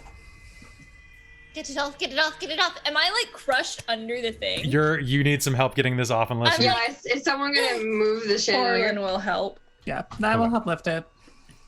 You'll hear a voice suddenly echo through the house. Get out! Leave! Get out, stupid. Get out of my house! I Hey, wait. am the murderous merchant. Why would he call himself Corlin, that? punch it. Wait, talk to us. Why are you doing this?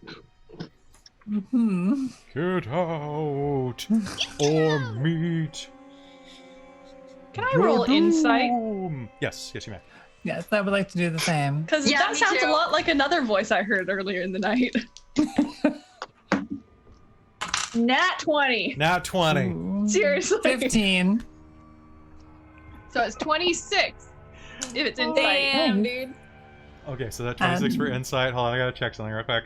So this I've would got an be 11. you, and that is a proficiency. You are actually not sure. Okay, you know what? You got a nat 20, so I got to give you something on this. I feel like we both earned this. You get this strange sense that someone is definitely controlling this. This doesn't sound like a ghost. This definitely, on your insight, twinges you as something's really wrong here. You're not so sure this is a ghost. You have no idea who it might be. But some weird magic stuff is going on here. Although this seems, you guys get what I'm doing with this story. Anyway. I'm not actually going to say anything about what I feel on this. So the rest of you, unless you got a great insight. No, I got a nat 20 on mine, so I'm going to say that the rest of you think that it's a ghost. Ooh. Corlin's thought is like, this might not be a ghost. And I wonder how pissed off Galatea will be to have been so scared. Oh god, it's like We'll setting find up a out later. nuke. Exactly. So Kelly, Yes. Because we're all slightly mangled at this point, I'm going to do a mass healing word, which I think is going to heal Yay. all of us 8. I'll heal all of you. Love it. Okay, that sounds great. So that is some. As you are casting that, you will hear the sound of creaking boards both above you and on the same floor as you. Hmm. There are ghosts nearby. And actually, I think this is a good time for us to take a quick break. Okay. Excellent. We'll be right back after these words from no one, actually. We'll be right back. Soon we will have words from sponsors.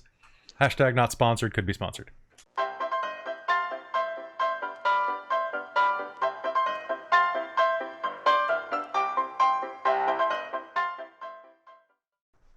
Hello and welcome back. We're just voguing now? That's what we're doing? All right. No. Pisu. Strike a pose.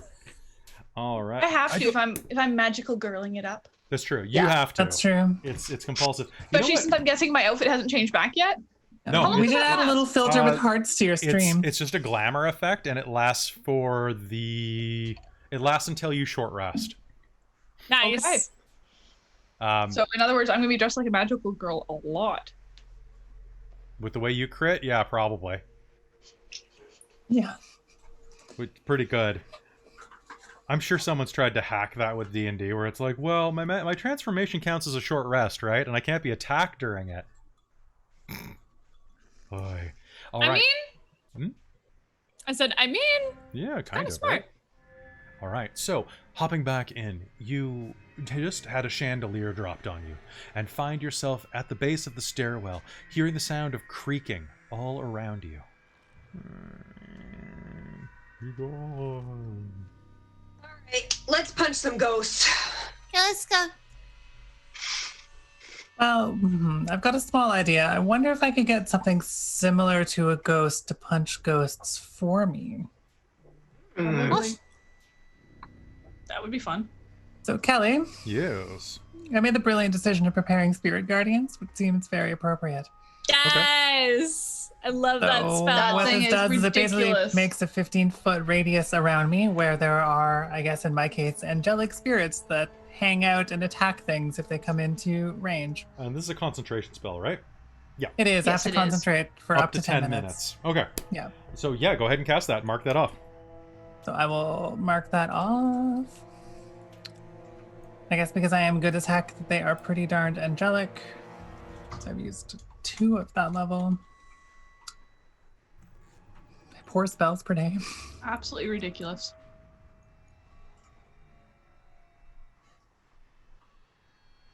I love that spell. And then what's the last thing that would be on a second floor?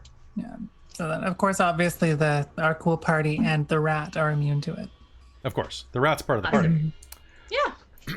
Good. That's a fresh member. Yes.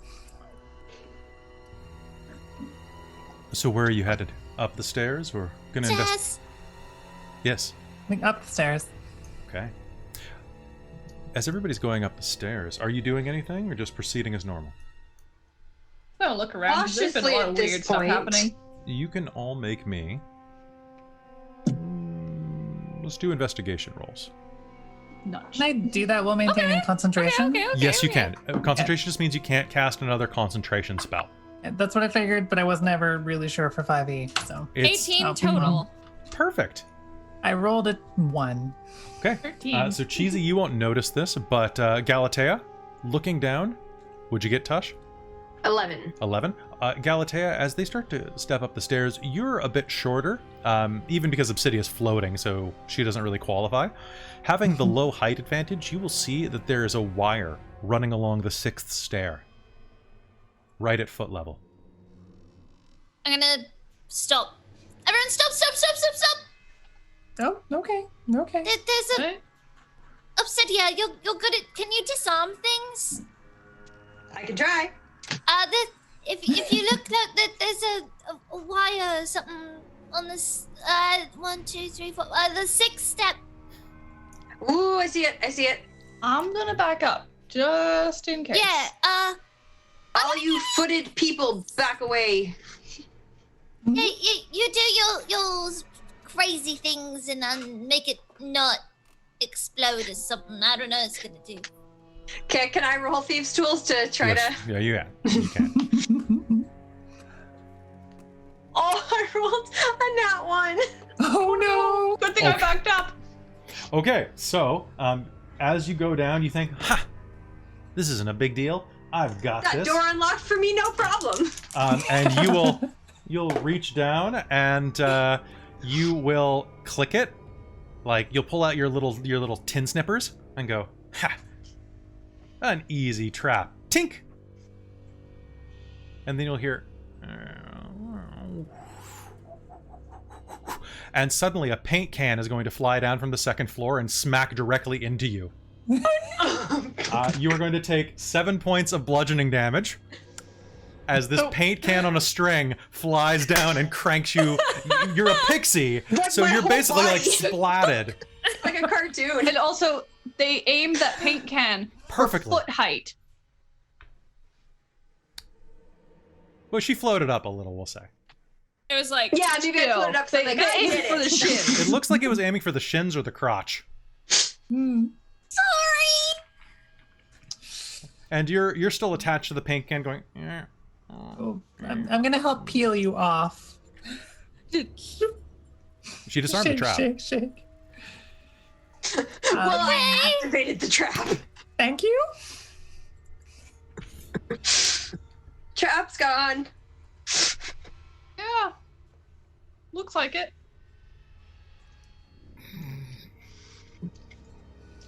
Right. Okay, I'm gonna boop onwards. you with a cure wounds too because I can. I think I'm gonna go through these like candy, and we're not even gonna get into a fight. I was like, maybe save your spells.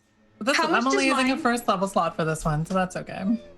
How much does my HP go up? 10. Okay, so Okay, you're good. healed. Yeah, I'm still not at full health, so yeah, I needed that. Oh yeah, because of the thing. Mm. But that's pretty good. Yeah, that's. You disabled that, and as you do that, all of you are going to hear this.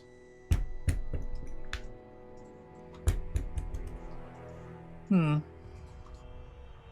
And then just this strange rolling sound. Hello? No. From where the banister leans overhead, there will be a soft noise, and then a rubber ball will roll off and strike the stairs, bouncing down freely. It's painted with a bright blue star in the center with rings around the rest of its white rubber surface. Everything here has been weird as hell, so I'm going to avoid it. Okay. The ball was going to keep rolling. It rolls around the path of the chandelier, curves, and will slowly roll out the front door. Well, that was fucking weird. Did it I'm just gonna go around? Yeah, kind I'm of. gonna go up the stairs and follow where it came from. So the way this works, the stairs go directly in front of you, and they branch off in a Y shape, wrapping around to form the top floor, which is shaped like a U. It looks like there are 3 rooms up here, one on the left, one on the right, and 2 on the left, and then the master bedroom directly in front of you. As everyone's coming up, I would really... So 4 rooms, I was thinking. 3 on either side of you. But can I get everybody to make me an int check? Just straight intelligence plus your modifier. Mm-hmm.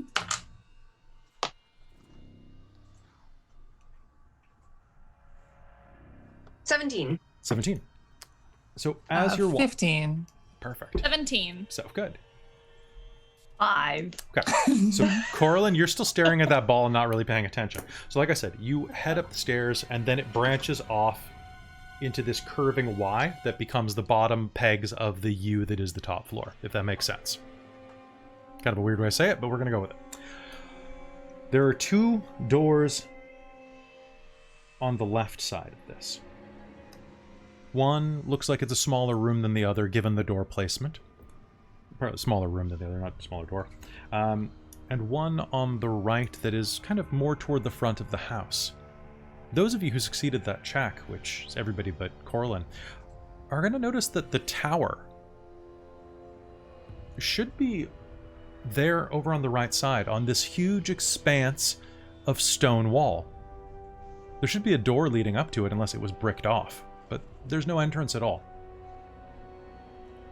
Maybe you have to enter from the bottom floor, but that seems kind of strange. Do you think they removed a door here?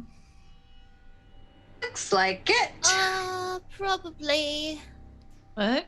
What do you want to bet this dead body's where it's all? Oh, Should we probably. smash and find out? Do you think it was a dungeon? Gonna. Okay. There's some spirit. You have to test parts of the wall first. Not just Doesn't knock the wall matter, out. I don't care. You're fine. Okay, you're just going to start smashing. That's a natural 1.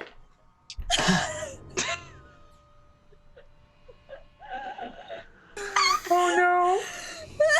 We're gonna die. Oh my god. Like it's +8, so it's a 9, but that's still shit, and it's still a natural All right, 1. so you are going to rush at the wall, and are just going to hurl yourself at this brick wall. Just bounce. No, that's not what's going to happen. You are going to you're going to succeed by failing is what's going to happen. You are going to rush into the wall, going ah, and as you do, you're going to vanish into the wall. And I need you to make me a dex save immediately. Do you roll another 1? 2? Okay. Here's what you all are going to see. Roll a 4, but still. Galatea runs screaming at this wall, passes through the brick wall like it's not there, at which point you'll see the wall starts to shimmer slightly as the illusion is revealed. She runs straight ahead and out the window on the other side. She just like smashes through the window and tumbles head over heel onto the ground below. You're gonna take 2 points of damage. That's all. And you are outside of the. She was that You're desperate like, to get I'm out, on I the guess. ground. What? Okay, so hold on. So the wall is now hazy, and you can see that this is a large side area of this floor that has a little nook, a desk, with some more of those dead flowers, a window looking outside, and a curling stairwell that leads up into the tower. Wait, so like, did she disappear when she went through the wall and like we don't know what happened to her? No, so she basically proved that it was an illusion. And then we could kind of see through it So you and can see what kind of, happened. it's like half visible. So its opacity is at 50% for you. So we watched her. I guess go I am going to sprint Lean forward. out that window and look. Exactly that. Yeah, See if yeah, she's alive. On the ground, like, I'm fine. Well, you found it. Galatea! Face Yes, you're welcome. with your head. Yes, I used my head in a unique way. Literally. You're okay? I'm fine. behind You know you, what? come I back am very upstairs. proud of you. Like, I, you will hear. Be gone. Does it sound really behind nearby? me. Direct, them. no, behind them. You're on the main floor.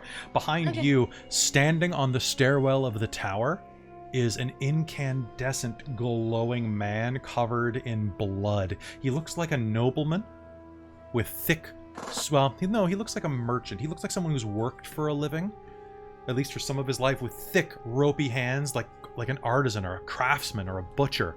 In his hand is a long scythe, bleeding indescribably black blood onto the ground. Leave my house. Make me. How close is this creature to us? 15 feet away, on the right. So if I step If a little you're bit closer, dead, he's it's not not immediately still being your attacked by house. spirits. Balls. Well, not Okay. according to Beetlejuice. if he's not, then that's suspicious. So, as you step forward, the Spectral Guardians that are they're visible the whole time, right? Or do they just or do they? I think that they sort of shimmer in and out. It's really up to us how they appear. He is not attacked. Okay. But as he looks at you, fine then. Seal your doom! They will flare to life and attack the 6 living shadows that erupt from the stairwell of the tower at you. And I'd like an initiative roll off of everyone. Galatea, I'm going to assume that you were getting up and trying to head back this direction. Yeah.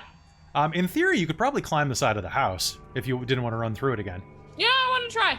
Okay, sounds good. Give me an athletics roll. Kelly, do you have the Spirit Guardians rules? Well, I have them up. the good news is it's not a 1. Is it a 3?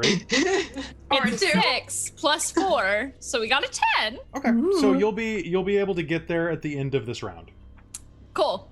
So, an infected creature's speed is halved in the area, and when the creature enters the area for the first time on a turn or starts its turn there, it must make a Wisdom saving throw. Failed save, 3d8 radiant damage, Oh, really? Oh, or half man. damage on a successful. Okay, so it's a wisdom save? Yes, that's one of Malia's saves.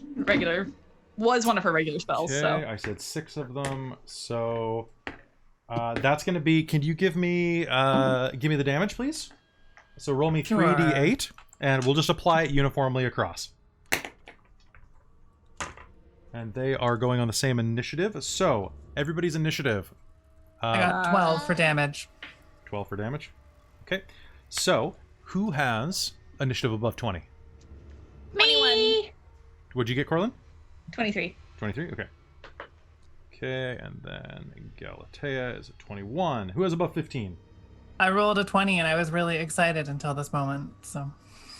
Aw, That's okay. I'm still excited a little. cheesy. Okay, and what'd you get, Obsidia? 7. Okay. I'm watching you climb up the building. Okay, so as these shadows bloom forward and thrust out at you, is this radiant damage? Yep. Yes. Well, balls. So that's a minus 24. All right. Your spirit guardians are going to lash out, and 3 of them are going to be completely obliterated by. These are spirit guardians. These are your ancestors, right? So are these firbolgs kind of just coming out and going? Psh? Yeah, straight up angelic holy firbolgs hitting them with clubs. Aw. Okay. So 3 of them are going to go,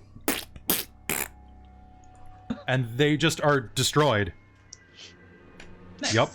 I can't do nothing about that. No. Sorry. Damn. Oh, Corlin, It's a you're up. level 3 spell. It's good. It's good. No, it's a damn good spell. Okay.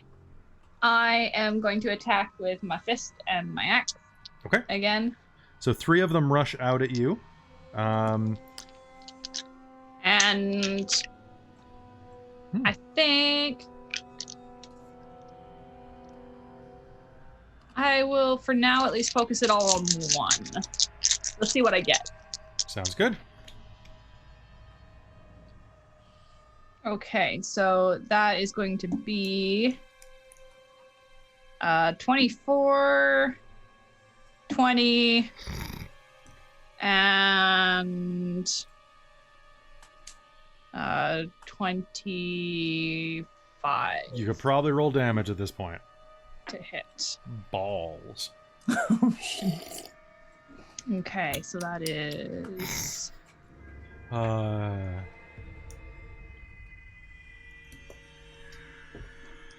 level 6 and up when the game starts getting goofy. Yeah. It's so good. Okay.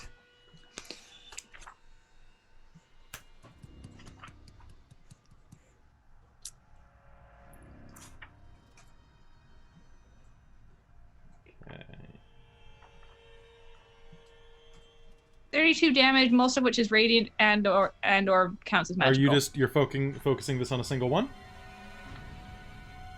Yes. Okay. So just a reminder though, when you're fighting multiple enemies and you can attack and you can split your attacks up as they land. I just wasn't sure how tough these guys were. Well, you know what? And I don't really want to leave 3 at like half damage. So what I think we should honestly just be fair with this. If you are striking out at them, the first one is going to explode on the first hit. Oh, okay. So you might as well just split the bill instead of waste your rolls. Okay, well, I will probably have punched as a bonus action, then gone with my axe. Okay. All so right. the punch was 10 damage. Is that enough to explode the first? It's a radiant damage, right? The punch is not as magical. Okay. That's so basically with 3 hits. The axe is a +1 radiant axe. You are going to manage to slash through all 3 of them. Because Cheesy just decimated them with Spirit Guardians. Okay. With cool with that, that, you are going to surge out and cut them all to ribbons. The spectral figure on the stairs is going to look at you. That was really rude. Get hit. Sorry. All right, Galatea, you're going to... You want to talk about rude? Get out! And at that point... You get out! All right, so we are going to enter initiative. Galatea, you'll be able to pull yourself up in that pause. Okay. As you pull yourself up, you will hear an unholy wail, and an incorporeal being is going to float through the ceiling. It is shaped like a woman who was drowned in her wedding dress. Incorporeal, it comes down through the ceiling and shrieks mightily. And Galatea, it's your turn. Okay, oh god, I'm gonna roll at disadvantage because Galatea is losing her mind. That sounds great. Okay, oh god, I'm gonna swing my hammer at it and just scream at the top of my lungs, just, Sounds great. Okay, I'm gonna take that 3 plus 8. Okay, That's so 11. 11 is not gonna hit, unfortunately. So you scream and just kind of whiff at it. I also want everybody to make me a wisdom save. Okay, and I was gonna bonus action rage. That is a great idea. Just like screaming and mid-swing, just start raging. All right, and Nice. so what I need real quick is, Cheesy, can you roll me 2d8 again? And a wisdom save as well. A wisdom save, yeah. Sorry, is it 3d8 for the radiant damage or? Yeah, 2d8 sorry. for something else? The Yeah. Spiritual Guardians is 3d8. Yeah. Total of 9. Got 13. 13. 17. Okay. 9 on my save and 14 on the damage. 9 on my save. 9 on your save? I have 0 to wisdom. I have no God. modifier. Cheesy, did you say 9 on your save as well? Yeah, I rolled a 2. Okay. And that was 14, you said? Yep. Okay. All right, so your Spiritual Guardians will attack what can only be described as a banshee as it bursts through the ceiling at you. And you and Galatea are smitten with fear. So you are frightened. The way this works is you are frightened for 1 minute.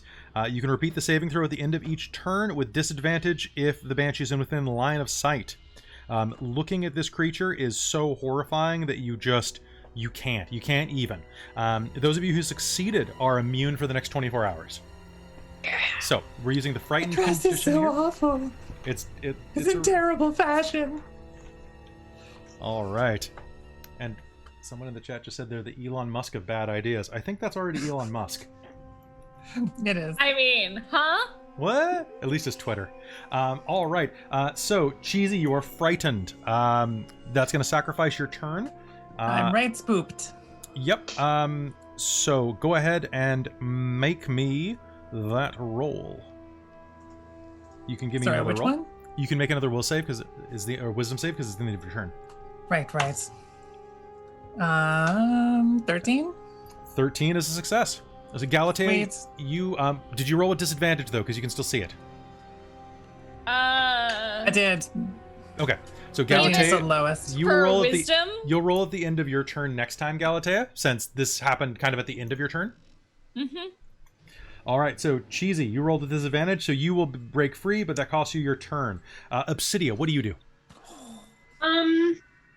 Okay, so what's in front of me, I guess? What's in front of you, hovering from the ceiling, is a what can only be described as a banshee.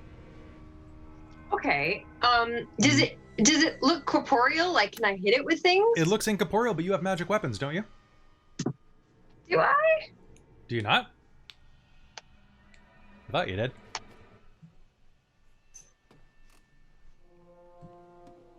I don't know if I do. You could always try. You know that ghosts can be harmed, just not as well. Okay. What's your weapon? Is it a +1 anything? Is it...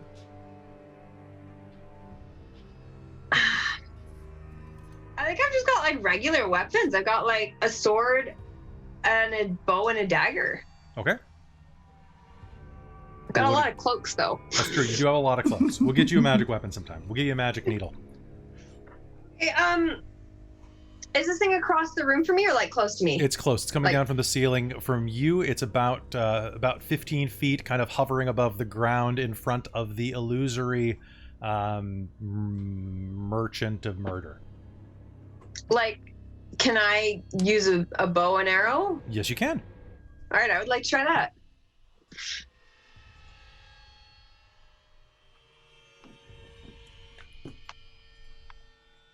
All right, go ahead and make me that attack. Do I add anything to this attack roll? You add your normal bonuses. Use your dexterity. Dexterity. Okay, perfect. Okay, 15 to 15 hit. is a hit. Go ahead and roll me damage. Perfect.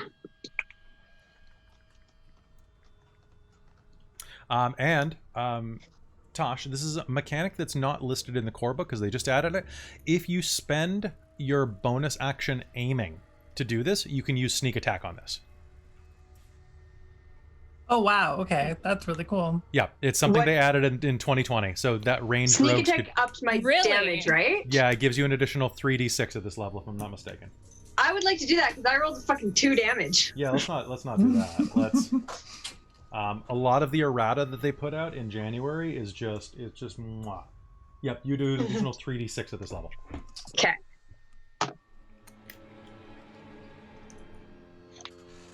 And because this isn't Pathfinder, they're not like immune to sneak attack like they used to. Okay, 11 damage. 11 damage total. All right.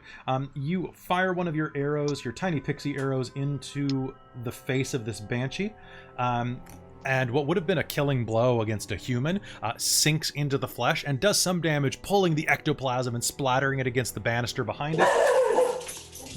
Oh, no. Dogs. But doesn't look like it hit as hard as it could, but at least you got a good sneak attack in there. The Banshee is going to wail. I would like everyone here to make me a Constitution save. Succeed this. Oh no! Will do my best. 4. Oh no.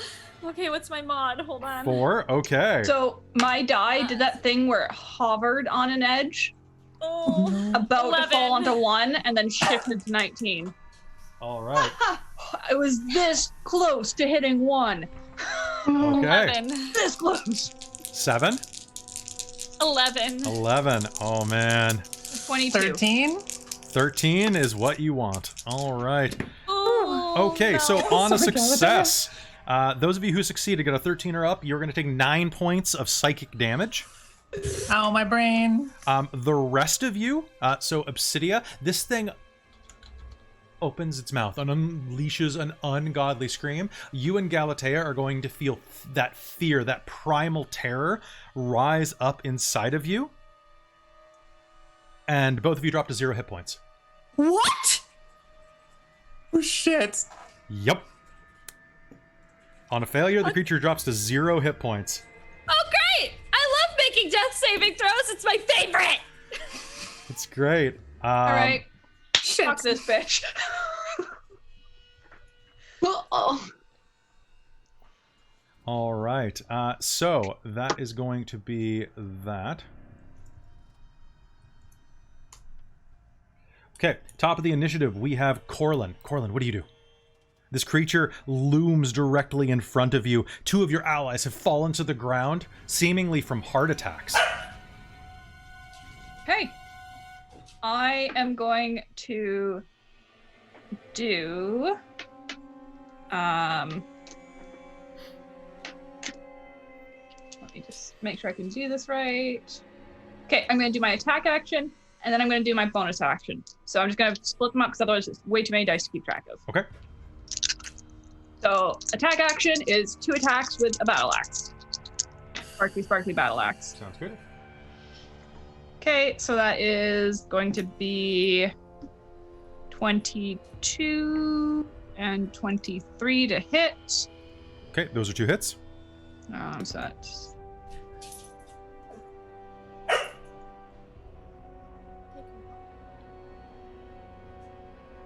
Okay, so that's 20 damage, and that's with the radiant axe. No, 22. Sorry, I forgot this. +1. All right, so those are hits. Go. What's your damage? Give 22. me 22. Okay, 22 total. So that's magical. Boom. And that's with the axe. And then I'm spending a key point and flurry of blows. Flurry of blows. All right, go ahead and give me that. Okay. And can Oh, sweet. you two Okay, who so- are unconscious, can you give me your death saves in the chat privately? Just roll a d20. Just roll a d20. So just put it in the chat. Make sure that you can send me a PM.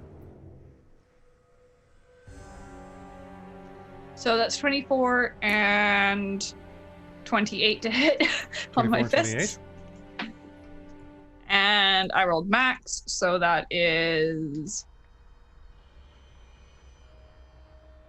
20 damage. Magical Okay. damage. Sounds good. A punch her in the face. Okay, so you are actually going to, with your key points, are going to strike her several times in the face, but unfortunately for her, you have hit level 6, which means that you have magical damage. There is a sudden wail akin to the one before, but far more mournful, and she will explode into ectoplasm.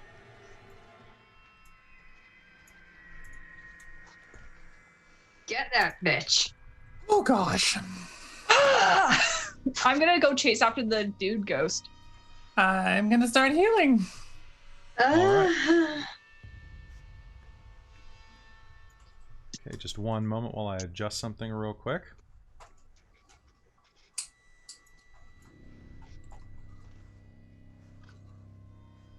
All right. As you rush up to them, they're going to catch their breath and stabilize, actually. Both of you will have 1 hit point. Corlin, you rush up the stairwell. I'm going to stay with these 3 for a moment.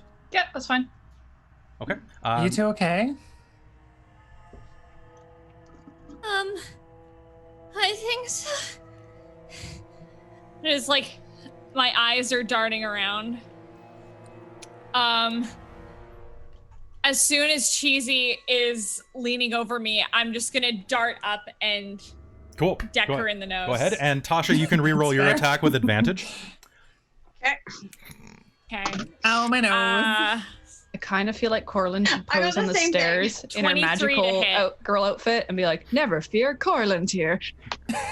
Okay, so that was 23 to hit from Oh, but then I Galatea. got a nat 20. Mhm. Okay, Yeah. so, oh my god, Galatea. That will definitely hit me. Obsidia, I'm pretty sure you're using sneak attack. So Oh, shit. I need you to roll me 6d6 plus your sneak attack 66 plus your dice roll, your normal attack roll doubled. So what is you're using a rapier?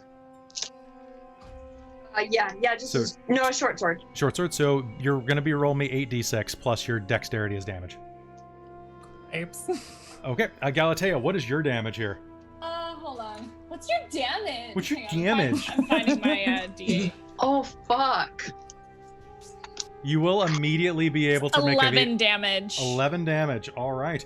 And I'm raging, so that would actually be 13 damage. So, Cheesy, you're going to take 13 points of damage as Galatea smucks you as you lean over her.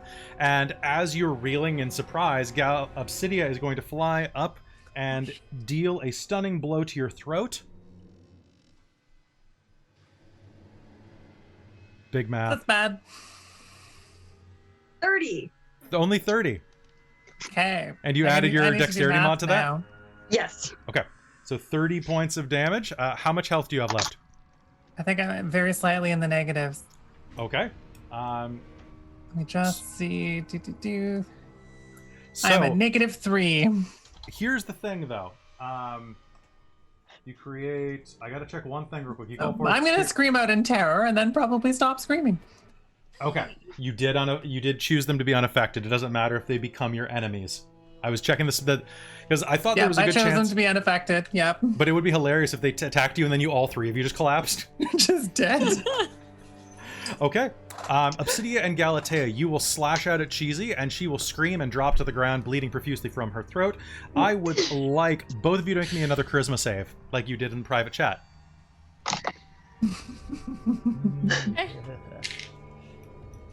Why you abandoned me, Corlin? 10. Obsidia, you think this is a great idea? Corlin. 13. 13. Galatea, you will actually.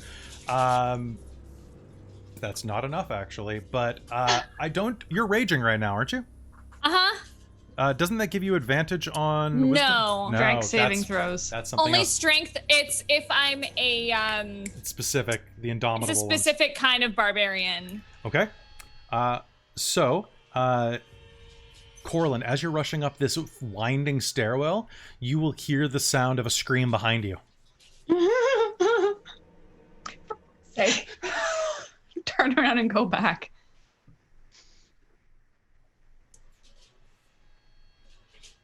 Oh. Boop. All right, so you turn around and go back. As you step onto the floor, both of you, go ahead, give me that. What are you doing? How are you setting this trap? Wait, what's the question here? Obsidia and Galatea, how are you setting the trap for Corlin as she comes back down the stairs? I mean, I'm just ready to stab. Okay. But honestly. Going to hide Okay. and wait. All right, so make me a stealth roll. Okay. Oh no. Hang on, what's my stealth? I actually don't remember. Hold on. That's going to be 13. 13. All right. So, Corlin, coming down the stairs, you will see that Cheesy is spread out on the ground, and Galatea is trying to hide around the corner, but you see her with your passive perception. This means that both of you get an attack on Corlin, but you do this without advantage. And in my previous turn, I had to use my melee weapon, so I've got 19 AC. Okay. So both of you give me your attack actions. 11. 11. All right. So you surge forward and will miss as she parries you out of the 15. way. And you will block Galatea's blow. Cheesy, make me a death save. You two make me a charisma save. Come on, charisma. Uh-oh. 13. 13 is not enough. Don't forget you have it. You have inspiration. You can always... 6? How do I use inspiration? You just say, I'm using my inspiration, and you can roll with advantage. I like to do that. All right, go ahead. Yeah, I'm gonna try. And use my inspiration. Nope. Nope, I got a 7 that time. Oh, God. Got a So I 7. did- Total of 9. 9, okay. Cheesy? I succeeded the save. Perfect. That sounds great. All right, so we're going to hop into the initiative right now. Corlin, it is your round. We're just going to go through the initiative as normal. Corlin, they are both striking at you, trying to wound you. There's a strange glazed look in their eyes that is mixed with a sense of righteous anger. What do you do? Okay, I'm gonna punch Galatea in the way of kind of like just thumping her on the head and hope that knocks it loose. The Captain Kirk knock. Okay, got you. Yeah. And I'm gonna one try hit and point grab fail. Obsidia in one hand and kind of shake her. Like, Okay. wake up! Okay. So that is going to... So make me your 2 attacks. Okay, so one will just be a punch, and the other, should I just count it as a punch, or is it actually we'll like a count it. grapple? We'll count it as a punch unless you're trying to do grapple rules. Well, it's essentially grapple because I want to kind of grab her. So you'll have disadvantage because she's so small. Okay, I will roll that one separately then. And holding a very Um, sharp knife. That's true. As for Galatea's hit, that is a lot. Okay. It's well over 20, so Okay, I think perfect. I hate you. So Galatea, you're going to be karate chopped in the head and are going to pass out again, but the spell breaks. Okay, cool. So I'm making death saving throws again, though. You are not, because I don't think she's trying to do lethal damage. No, I'm not. So you're Okay. just... So, I'm just trying to make... I was able to catch the glazed look, I'm like, this is freaking weird. Snap out of it, you stupid. So basically, you'll be unconscious for 10 minutes until someone heals you or wakes you, which will probably be in like a minute. And then for Obsidia, that is going to be 23. Okay, so And that is disadvantaged. So she is able to grab you. On your turn, you can try to escape with an escape artist roll. So you might as. I'm just gonna kind of. Is that now? You can if you'd like to, or you can attack her with disadvantage. Wake up! I think I would just be like, stab, stab. Okay, make me an attack with disadvantage. I rolled an 18, so I don't know what I do for disadvantage. So you disadvantage, you roll 2 dice and take the worst. Oh, okay. Yep. Oh, 10. That's Okay. better. So you'll try, but you can't quite get at her knuckles. Make me that charisma save again, though.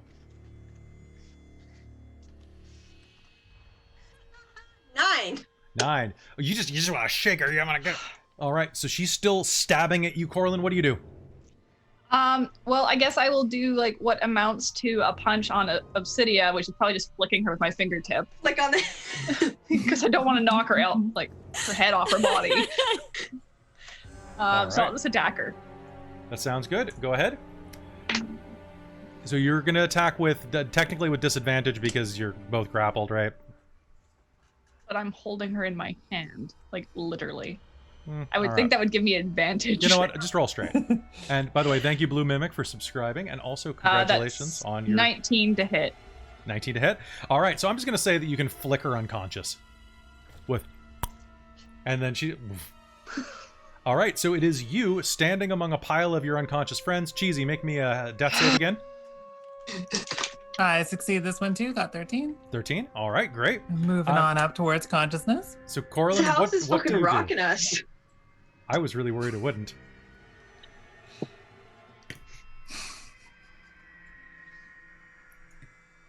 Among the food we got from the inn, was there anything particularly pungent, like coffee or something like that? One moment while I check. Or pungent cheese? This is the southern region of Fandelia, along the mountain ranges. So, okay, so you've got some stale cheddar with you. Question. Yes. I mean, would a poisoner's kit have like smelling salts in it or something like that? It would actually. Would you? I mean, you'd probably seen me use it before. True, you could do that. I'm not even going to attempt that because it's probably the size of my fingernail. Oh, fair. That's I don't true. think I could pull it out. You will find. I need tweezers. So it's a very Mediterranean type of diet around here. A lot of olives and like cured meats. However, along with some dinner rolls that they sent you away with, you do have 2 separate containers with oil and vinegar. And it's a very, very sharp vinegar. Do we have a water skin? Yeah, of course you do. Okay, I'm just going to dump it on her head. Okay, on Cheesy's. Yes. Okay, Wake up! Cheesy, go ahead and make me that death save again. I did not succeed this time, so I'm at 2 yes, 1 dead. Okay. We'll see. She starts choking on the vinegar that's now been poured up her nostrils. Oh no! Don't pour vinegar on her. I poured water on her. Oh, okay. All right, so All just right, I will sit her upright and hold the vinegar under her nose and be like, okay. Cheesy, you have someone administering to you. You can make this roll with advantage. I don't know if this counts as administering, but I do succeed. Okay. I mean, I could technically do a medicine check on her. Is she bleeding anywhere that I could like bandage? Yes, profusely from her Horribly. throat. My throat just got slit. Oh, sure. Okay, I'll do a. I didn't realize that. Sorry, I thought you were paying attention when I was stabbing people, or they were stabbing people. I mean, kind There's a of, lot but I of was also trying stabbing, to to be figure out what fair. the hell I was gonna do because I don't play this character There's regularly. a spider on my That's a camera. 19. It's weird. It's a tiny little fuzzy one, which, yeah, it's the better kind. But I accidentally squished a spider under my bath mat this morning. I always feel bad. I Me don't know. too. All right, so Cheesy, you're gonna come back to consciousness with Corlin directly in front of you, kind of like patching your neck wound. Galatea and Obsidia are unconscious on the ground. What the shit just happened? I don't know. I leave for like 5 seconds, and those two go insane. I think they killed me, or at least came very close. Yeah, considering your throat was ripped out. Okay, new I plan. don't know how you're talking. It's quite painful. Maybe some healing there. Don't worry about them. They've just been knocked out. Yeah. So Kelly, Hopefully Yes. they won't wake up and continue trying to attack us. Cheesy's freaked the absolute fuck out. So I think step one is not healing its magic circle to create an impenetrable ward around us Okay. to keep out, I guess, the undead. Okay, so magic circle takes... It takes a minute. Okay, 1 minute. So she's going to start doing a spell. She's probably barely paying attention to what Corlin is saying at this point because she is freaked the fuck out. Okay. And so- Corlin is just ranting of like, these two idiots. Okay, so keeps out extra planar beings or undead. Okay, sounds good. As you do that, you are going to hear groaning sounds coming from downstairs. Keep me safe for a minute. Right.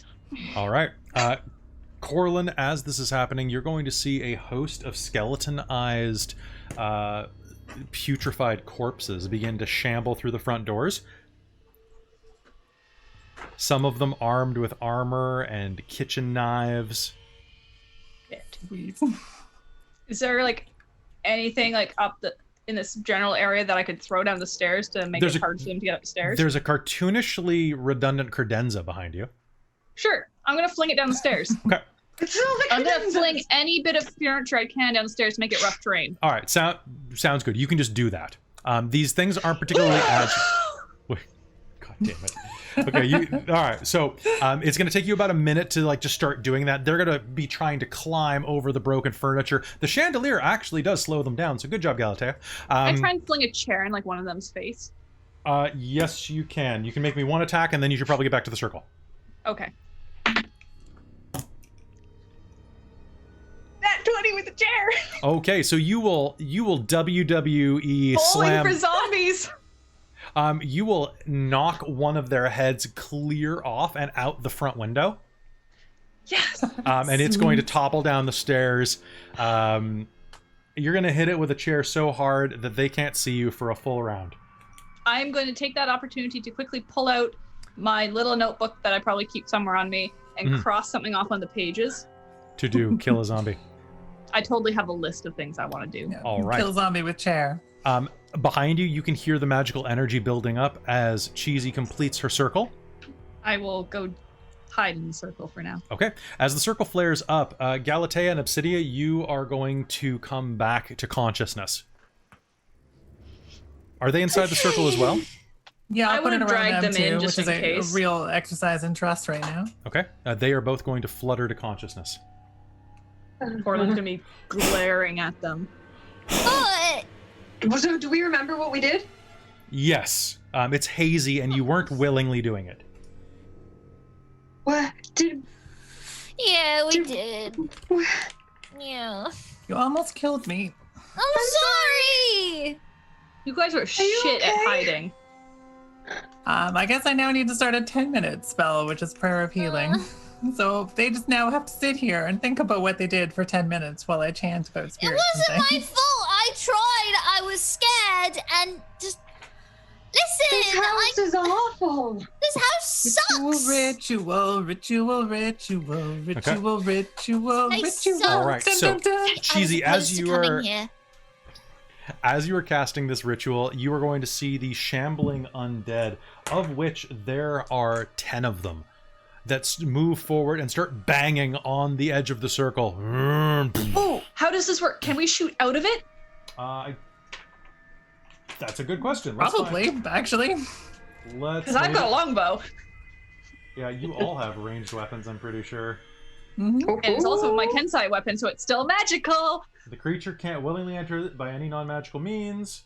The creature has disadvantage on attack rolls against targets within it, so just stay out of its range. You can't be charmed, frightened, or possessed by them. That was the important part. You can also elect to invert it. So yeah, it's a one-way. You know what? Honestly, they're sitting ducks for you guys at this point. So, Bam. like, you can fight inside the circle from the sound of this. So So why I don't- could dodge up, hit, dodge back, and it wouldn't be able to hit me. It would get a chance, but it would have disadvantage. I'll take that chance. Okay, so I'd like everybody to make me an attack roll then, because I have a feeling that you're all going to blitz. Oh yes. So initiative? I'm stuck doing a ritual, so I'm just doing that. You know what? This is a mob fight. Go ahead and just roll me damage, and I'll go through you accordingly. Okay, so I can do all my normal attacks? You can do your normal attack sequence. Okay. Unnatural 20. Okay, that's definitely a hit. Beautiful, beautiful. These are technically zombies. See, these are. I'm okay with these. Just fuck ghosts, man. Fuck ghosts. Okay, Galatea, rushing forward, you're going to smash your axe into one nice and hearty. What's your damage on that? Oh, okay. That's going to be 10 plus 5, I believe. Hold on, I gotta look at my thing. So that's going to be 15 points of damage. 15 points of damage. Rushing forward, you slam your axe into the one directly in front. Is it an axe or a hammer? It's an axe, right? Hammer. It's a hammer. Sorry. It's a hammer with a pointy thing on the end. Oh, that's true. Are you gonna get him with the pointy end too? Yes. All right, give me the roll for the pointy end. Bonus action. Gonna hit it and then swing around and hit it again with the pointy end. Nice. And that's a natural 20! All right, roll me damage for that. That's going to be... Oh, God. That's not that good. But it's 6 points of damage, doubled, because it's an at 20, so 12 points of damage! Sounds great. You are going to smash this one in the face with your hammer, doubling it over, and with the hooked end, you'll catch it right at an area I'm not about to say on the air, and rip it from... Well, you're going to basically... You're gonna rip it from, like, butthole to throat, basically, with your hook. In the butt! In the butt! It's gonna collapse to the side. Now we are going to Obsidia. Obsidia, what'd you get? Okay, so I'm just rolling a regular attack. If you'd like to, yeah. Okay. I got a 16 to hit. 16 to hit is definitely a hit. Roll me your damage, and you can use sneak attack because you're within 5 feet of a friend. Galatea, the zombie next that Obsidia is attacking, lashes out at you, but misses pathetically thanks to this spell. It's good because none of you have any hit points, do you? You only have one hit point each, so like. One. I got lots. Obsidia, what'd you get? 18 damage. 18 damage? Yep. Okay. You are going to prod this one directly in the eyeball, and your little blade is going to pierce its brain, and it's going to collapse to the ground, dead once again. Corlin, what do you do? I am going to attack twice with my battle axe and flurry of blows. Flurry of blows. Okay, so there were 6, now there are 4. Okie dokie. That is a very good set. My lowest is 17. Okay, these are definite hits. Zombies they're not the most agile creatures. Okay, that's 4 hits. God. This game. And that is ridiculous amounts of damage. All right. And you said that monks weren't any good before this game. To be fair, I played it in Pathfire, and it got screwed up horribly. Yeah. Having read the rules since, I'm like, ridiculous. that was stupid. That's not how that works. Even druids. Okay, so that is 10, 22, 30, 38 points of damage. Okay, 38 points of damage. Damn. And I have 2 across 4 attacks. So I've attacked you guys about 5 times, by the way. I've just been kind of rolling. I haven't hit a single time, thanks to this disadvantage. So basically, you guys are monster mashing. I want you to picture that scene from Shaun of the Dead set to that Queen song that I probably shouldn't sing because of the YouTube upload. Because copyright bots. But basically, you are going around dancing in a circle, smashing zombies that can't reach through, while Cheesy is scribbling on the ground as hard as she can. By the end of this, you guys all succeeded that attack sequence. I'm going to say that with zombie reinforcements, by the time that Cheesy's spell goes off, they keep coming, one after the other, after the other, after the other. There are 23 dead zombies surrounding this circle in a flower pattern. Basically just like a... By the time the spell goes off. Cheesy, go ahead and make me that healing roll. So I already rolled it, and I rolled basically all but 1 8, and the one that wasn't an 8 was a 7. So I think my that's it totals 27 hit points. It was pretty good. 27 I hit will points? take that. Nice. I'm at full then. All right. So I'm at about half, so. okay. You will all be I'm completely... gonna heal the rat too, just in case. Aw. The rat is healed. Sweet. As you are doing that, you will hear in the distance.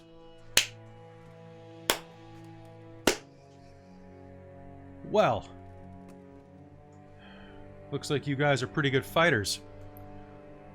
Get away, spider. I don't want you on my equipment. Oh. It keeps like running over the camera lens, and I'm like, "Dark! It's like, what You're not on the stream." But you could be. It wants to be famous, Kelly. Everybody wants to be famous. It wants to be in the haunted house. It's like that spider they used to cover up the glass crack in the Haunted Mansion at Disney. Oh yeah. You'll hear applause, like just sarcastic clapping. Wow. You look like you're pretty good at fighting. I suggest you get out of here, though, before this house spells your doom, and that spectral figure appears on the stairwell. Its voice lacking quite a bit of that powerful performance from before, though.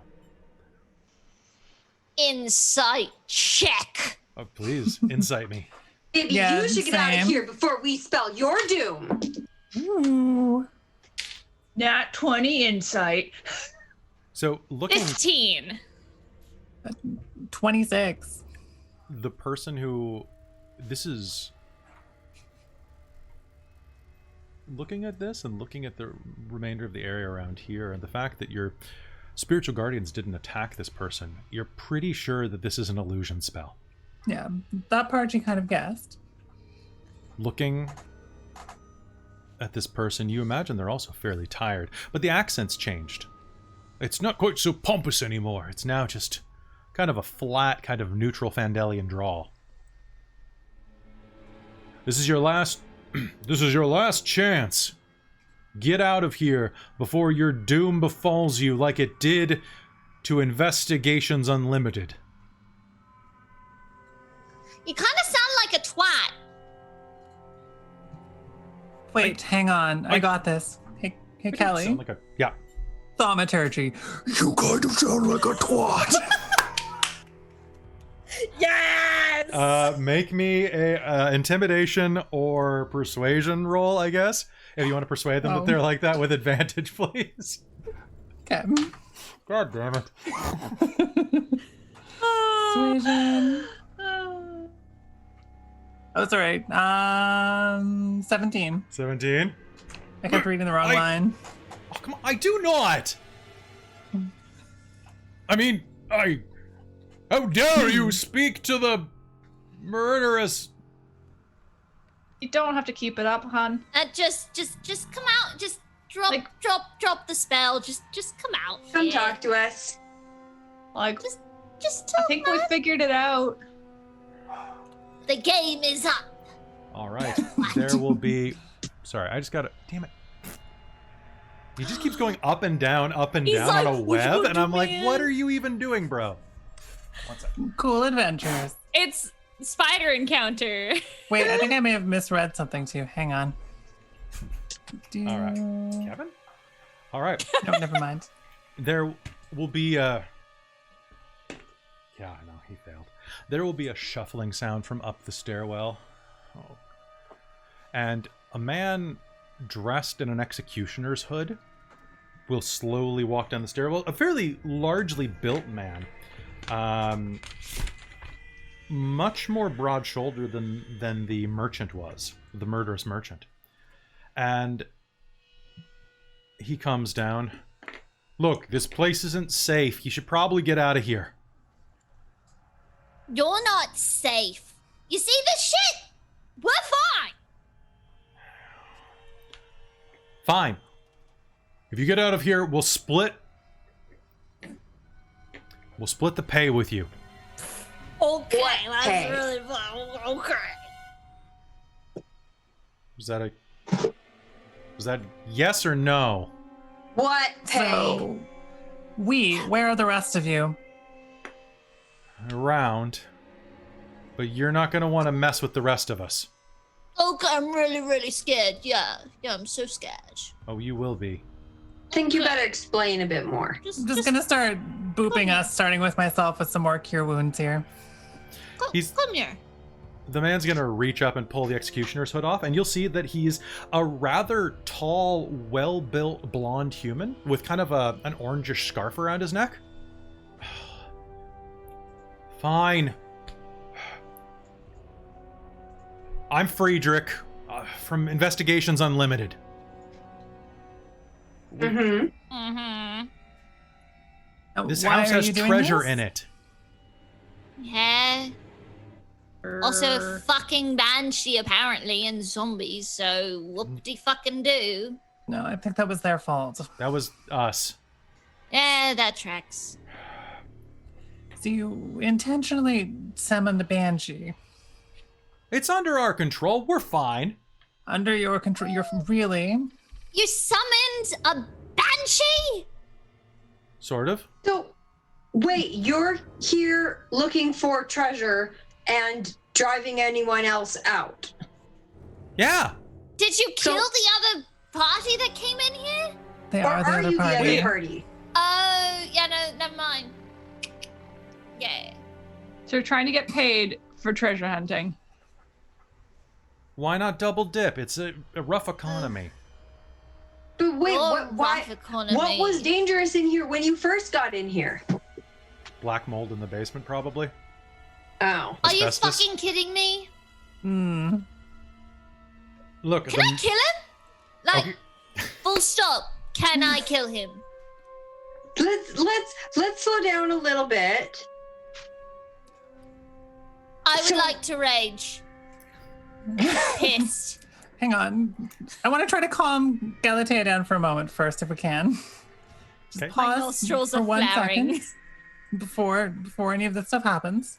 Make a persuasion Sorry, what did you say your name was again? Friedrich. Diedrich, something like that. Right. Yeah, either Friedrich Diedrich's fine.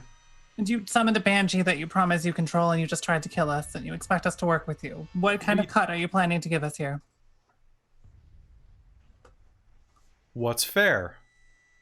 What do you think is fair? What do you constitute as fair, stupid? Well, what's your offer so What far? kind of treasure is here? No, maybe before we get to that point, should we sort of decide to cease hostilities? Do you want to shake on it?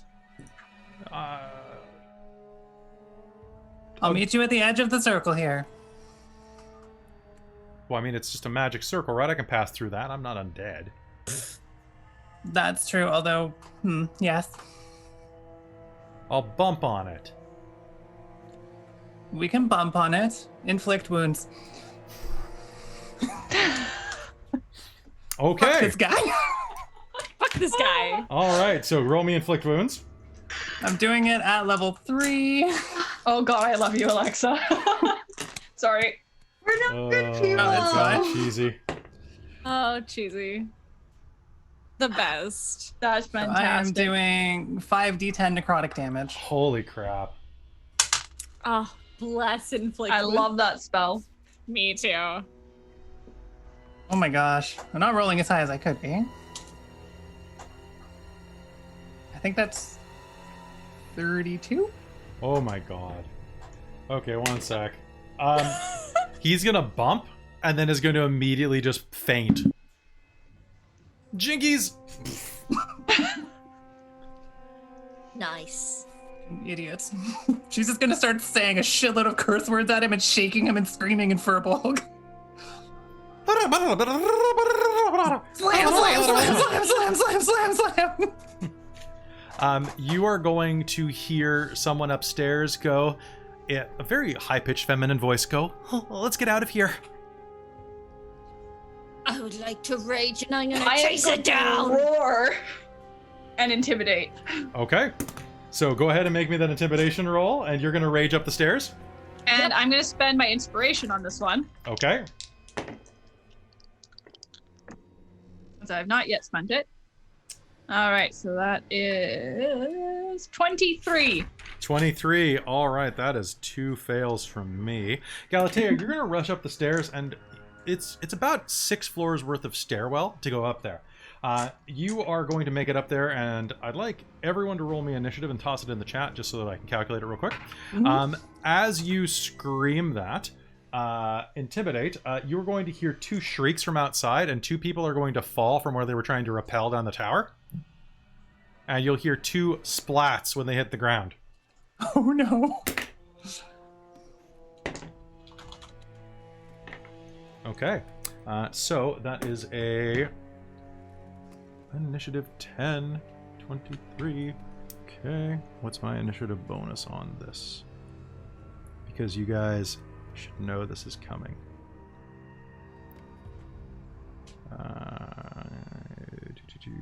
Well, they don't actually have it listed, so I guess it's just... So, this is going to be Coral and Shadefist.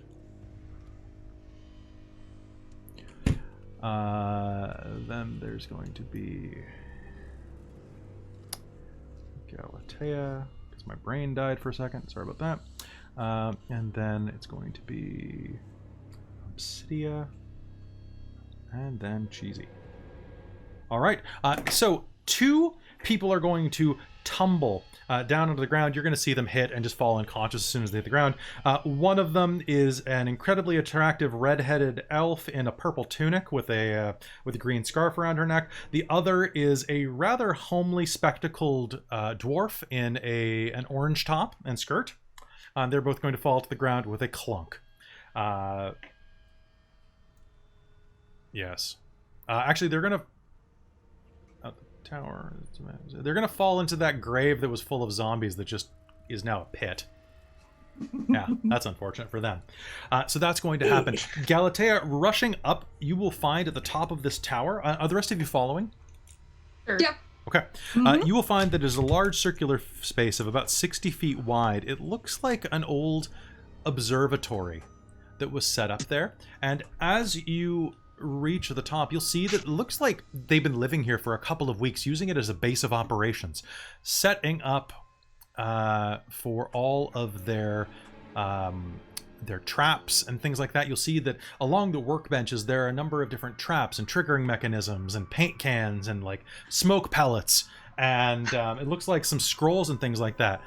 But what you'll also see is that there is an old ice chest, like a refrigerator at the back of the room that is humming slightly, and there is someone leaning into it. Oh geez, let's see, and then some pickles. I guess important note is that I'm carrying our unconscious doofus with us. All right, so as you approach, you'll hear a voice come from inside. So, Freddy, did you get rid of him? Like... Hello. Hi. A rather scruffy, tall for a halfling, but still a halfling, leans out wearing a green tunic on top of reddish-brown slacks, and will look at you. He's got kind of like big shaggy hair around his head and kind of a goatee, and is holding a sandwich that's about this big. Like, what's going on here? Well, he tried to kill us. We haven't killed him. And that's what we want to ask you. The not killing him, to be fair. Oh my god, I just figured out who these people are. Just now. It's slow, leave me alone. That's good. I'm gonna hit him. Okay, so you're gonna rush up and hit him. Go ahead and make me an attack roll. Where's my hammer? Okay. I was kind of thinking that might be dangerous. Oh no, that's not great, but it's fine. Okay. Kelly really liked that shaggy meme. I really liked it a lot, actually. 12 to hit? 12 to hit. Rushing up, you are going to smash the sandwich out of his hands. And is this with your hammer or your bare fist? This is with my hammer. Okay, and your hammer is going to surge down. And as it does, you will see this halfling's hand dart up and catch your hammer. Cool. Bonus action, I'm gonna kick him in the bollocks. Okay, sounds great. That's a 24 to hit. 24 to hit will succeed on that. All right. I will take that. Hang on, just gotta double check what my modifier is for Sounds my good. unarmed. Give me a sec. It's totally fine. 14 points of damage. 14 points of damage. That sounds fantastic. So that, let me just do that. Okay, so that's going to drop that down to boom. All right, you're going to kick him right in the bollocks, and he's going to grunt. Like, not bad, but you underestimate my true power. And You're stupid! at that point, he's going to spend a bonus action, and there is going to be a sudden surge of spiritual energy around him, and you are going to see the shape of a large black dog suddenly illuminate out of his back, because this is an astral monk. The now, fam! And now we're going to start off initiative with Corlin Jadefist. Like, bring it on! Okay. This is many references at once. I love This is it. amazing. Fine. Fuck's sake, Galatea. You've got to be shitting me. What'd you get? So I'm rolling 4 d20s right now. Yeah, okay. Guess what 2 of them got? You got 2 nat 20s. And it's not advantage, it's just 2 crits. Oh, balls. Yes! I mean, Ah. that's what I was aiming for. Balls. Yeah, you hit his balls. Tee. Oh, And the man. other 2 are unnatural 20 Okay, and 18. so you can go ahead and roll me damage. Yeah, I can't. Well, that's as a bonus action. That's not on my turn. Damn. He used his legendary to activate that damn thing before.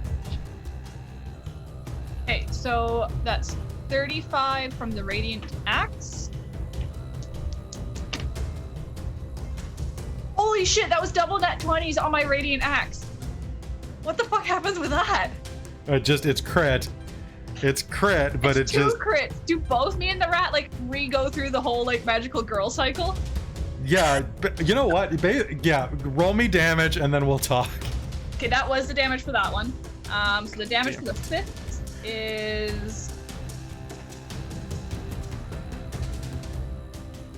17. 17. Okay, Yeah, so this is a for total flurry of of blows. 35 and then 17. Yeah.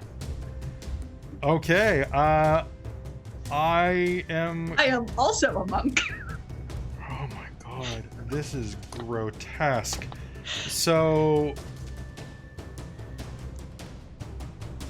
Okay, sorry, I had to do the math. That's 52 total. Yep, that's what I got. All right, so rushing And forward, the you're going to calculator. strike out at him 4 times, dealing a significant amount of damage to him. Each time that you strike him, you are going to go through another magical girl transformation, going from purple to pink. Mm-hmm.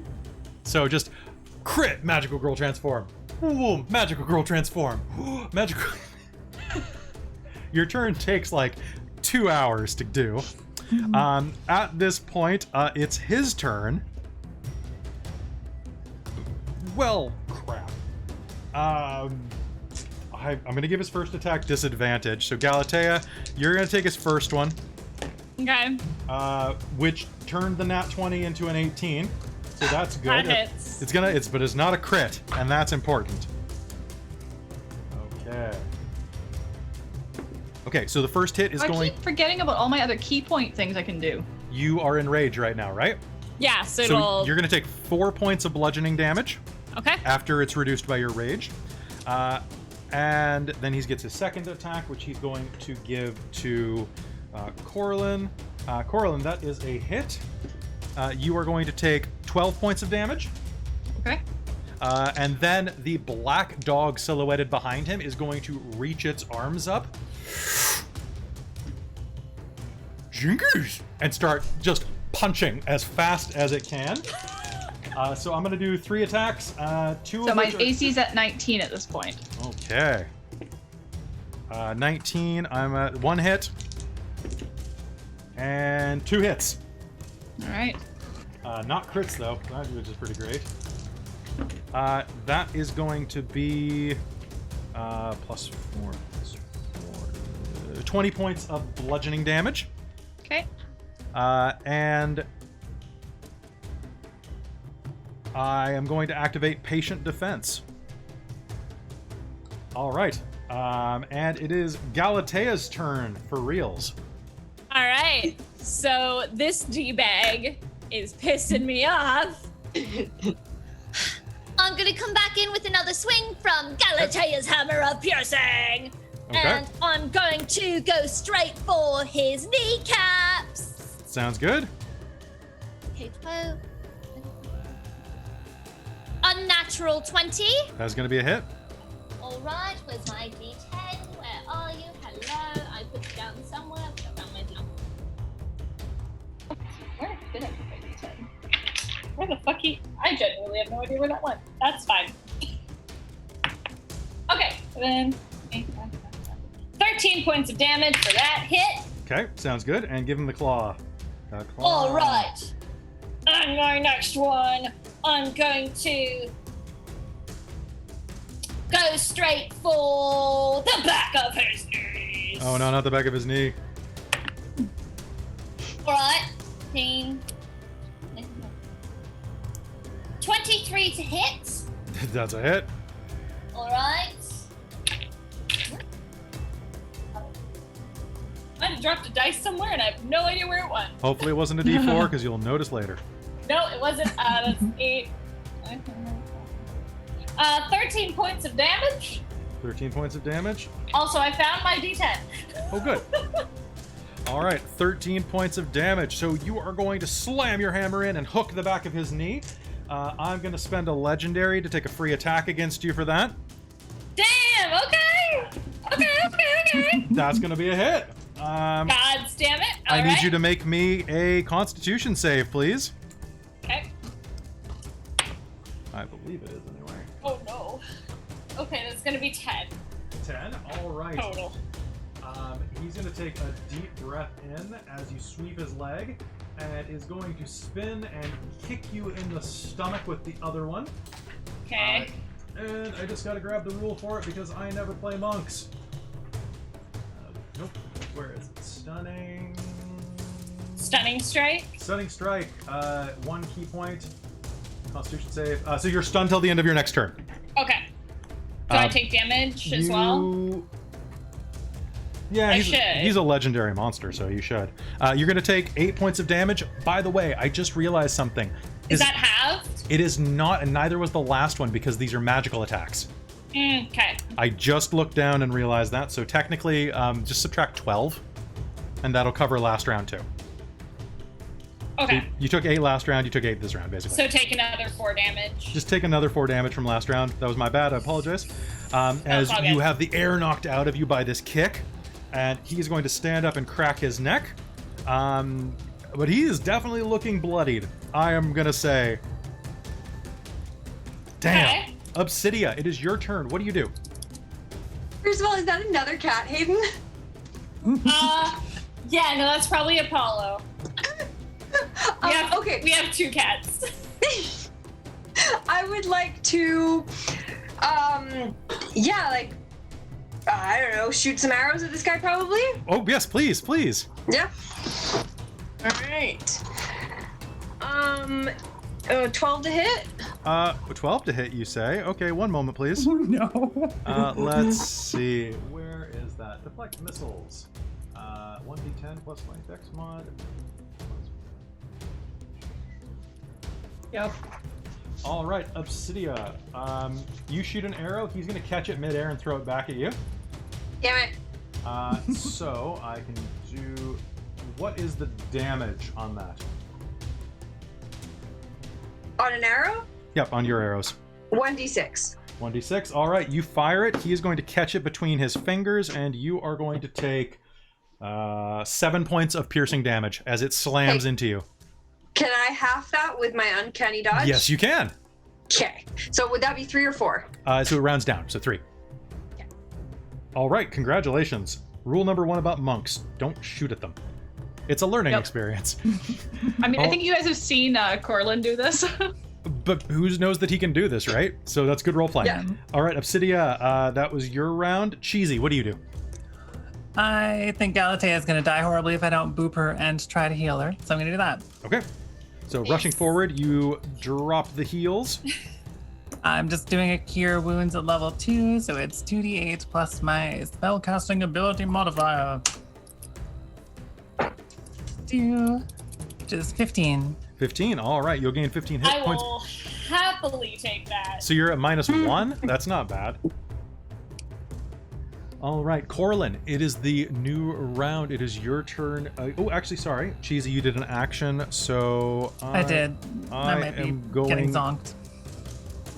You're not out of range of my spectral Scooby arms, though. Because they have reach. Spectral Scooby arms. Damn it. I am very sorry to say, you did not expect them, which allowed... You will hear this voice kind of echo. The halfling in front of you doesn't actually open his mouth, but the dog-shaped creature above will go, "Yari, yari," and God damn it! is going to crit you for 21 points of damage. Bit me for fun. I was like, my AC is feeling pretty good right now. I'm sure it'll be fine. Nope. Okay, I'll take 21. I got a nat That's 20, I'm sorry. Yep. Ow. Oof. My brains. My bones. Yari, yari. It's impossible to do a Scooby voice and say yari, yari. I want someone to... Rari, rari. No. I got I nothing. think you're getting there. It's gonna practice well. at it. Yeah, that last one was better. All right, Corlin. I am going to attack and punch, Okay. and I'm going to go for the dude, Okay. and he's also gonna have to make a con saving throw probably. Okay. Well, let's go ahead. My AC is up this round, so you might not hit. Okay. Actually, what am I doing?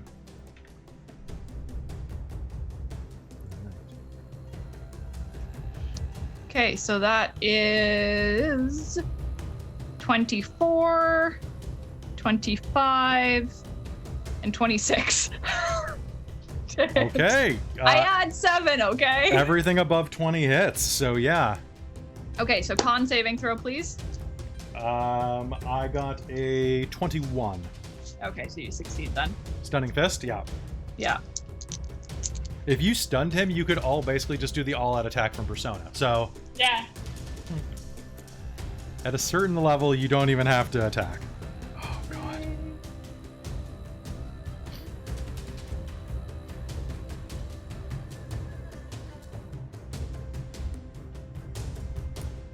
$32 damage. 30.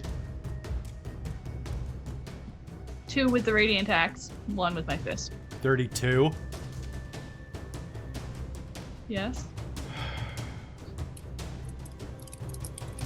What is 32? Okay, so what are you trying to do here? I want to know. So you start hacking and slashing and punching?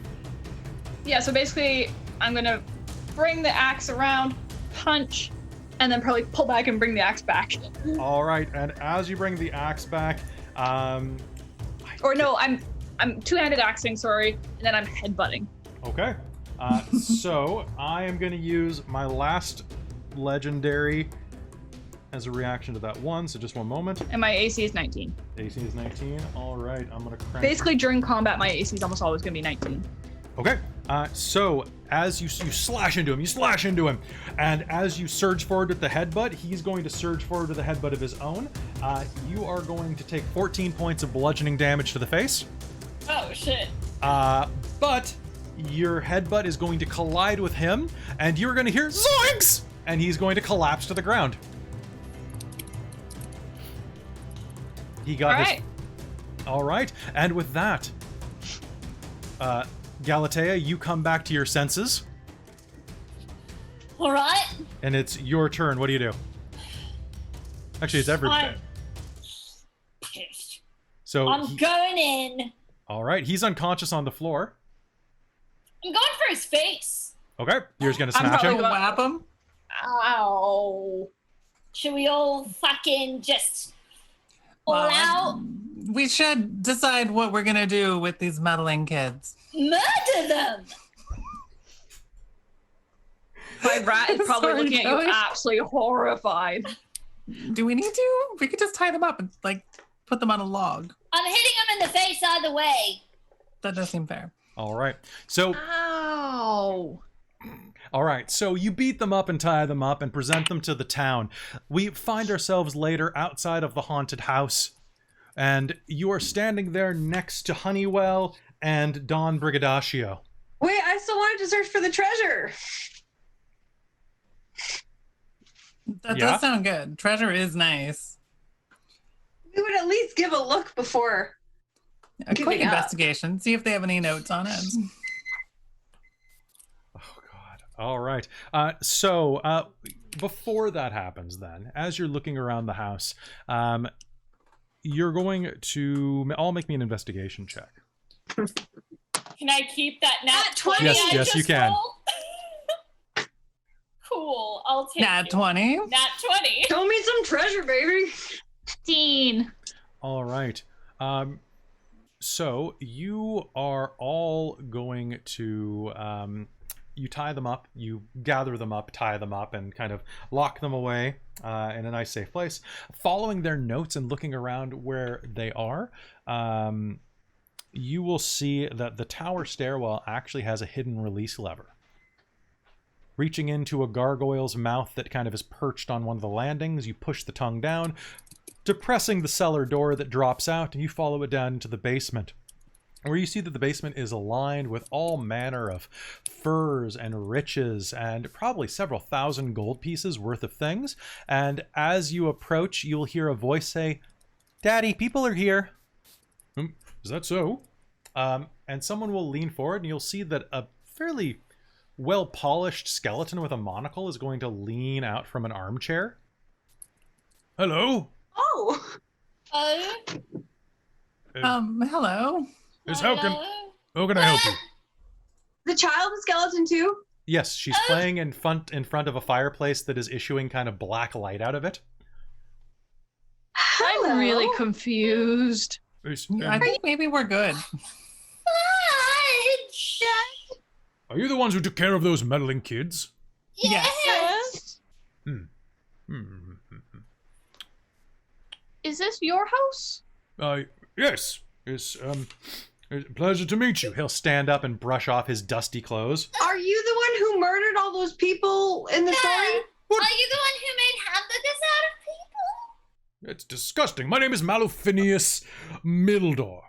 I am a local representative of Crisius the Undying in this region. My family converted about what now? 50, how old are you now, darling? 22. About 15 years ago. Right.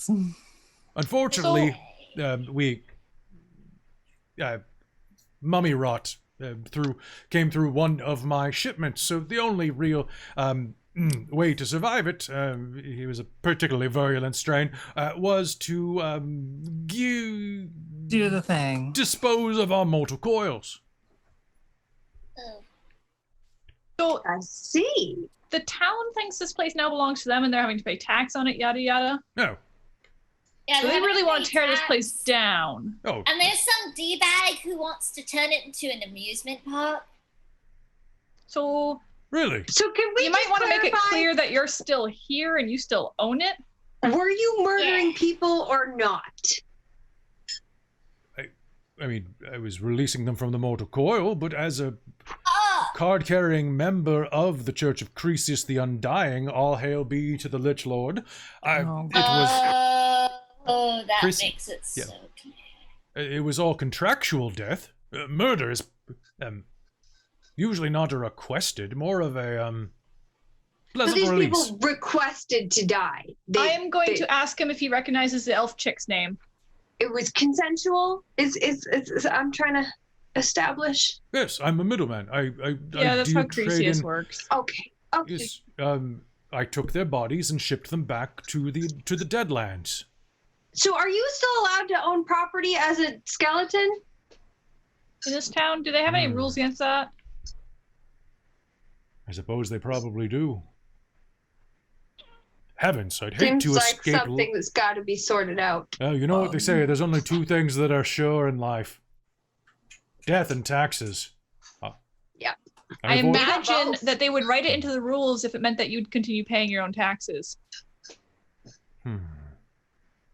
Which, by the way, do you recognize her name? Yeah, Honeywell? Whatever her, I've forgotten it now. Yeah, yes, of course. She was one of the town troubadours. Runs the music store. She's on the council, and she's the one who told us the stories of you being a murderer, yada yada. Oh, Just so you know. Oh, she's just a twit. Daddy language. I said twit. Yes. Yes. Let me go speak with my wife. But you said amusement park. Yeah. You into that, or? What do you think, darling? And as you look down at the little girl who's just a skeleton in a pink dress, you think she's smiling, but it's really hard to tell. Later, you find yourselves outside, having turned over the meddling kids, and see the Don Brigadaccio and the skeletonized murderous merchant have struck up a deal with the town in order to raise its revenue and turn it into a professionally haunted house. You are all rewarded for your efforts. The merchant decides to give you a bit of a stipend as well. The treasure that you get is actually going to be pretty solid. Each of you will receive 200 gold pieces. And while A lot of rum. Yeah, I know. And while looking through their belongings, because salvage laws did apply, what you are going to find are the following items. You are going to find a bag of holding. It is stuffed to the brim with sandwich supplies. We're never going hungry again. You are going to find a dog collar, a blue one with a dangling diamond-shaped bit of onyx off of it that feels slightly tingly in your hand. If you want to... Will it fit the rat? I was just thinking that. It's way too large for the rat, but you try to put it on the rat? I was thinking I could cut it down for the rat. As you hold it up, it will start to shrink as you push it toward the rat. Aww. Would you like it? Sort of thing. It does a rat shrug, and as you put it on, it will start. The black stone will start to glow, and the rat will look around. Jinkies! Oh, And no. the rat is now God. sentient and talking, thanks to that. So you have to figure out the rat's name. I also would like to say that while looking around, you'll find another couple of things. You'll find several scrolls of Raise Undead. You will Can I find... just burn those? Yes, you can. Or Unless anyone stops Cheesy, she's lighting those on fire. Okay. I mean, you yeah, will, no, burn it. Go you will for it. find you will find a pair of spectacles of true seeing. Ah. However, there appears to be a catch with them. Oh. So these spectacles, when you put them on, allow you to see through illusions and to see in all forms of darkness and even magical darkness. However, if you are wearing them and they are knocked from your head, you are unable to see until you find your glasses. And then finally, what you will find is as you are searching the halfling who is known as Norval Hodges, also known as the Scrappy One. I know, I didn't want to put Scrappy doing this. You will find Obsidia, that he has a very strange object on him. And what it is an ivory toothpick carved from the bone of an ancient creature known as the Tarrasque. It is a +1 magical rapier for you. Cool. Okay. So, and with that, you are all paid the remainder of your stay and are given the chance to stay in the haunted house. Rent-free for a week or so while they do repairs. Sounds good. What do you think, Galatea? But now I have to come up with a name for the rat, though. You could join me in the stable if you want, Galatea. I thought the rat was Rat Patootie. Rapatootie? I don't think we'd ever decided on one. I want something that's relatively easy to say. Ratty Poo? I don't know. How about Pat Rat? Cat rat. Rat Pat? Love that. Anyway, that's just D&D. A D&D theory. No. And A dork tales theory. yeah, that's just a tale. A dork tale! And with that, I think that we're going to call game there with you staying in a haunted house with a magical sentient rat and a magic toothpick. And Galatea has a bag full of sandwich fixings, which is pretty great. Mm-hmm.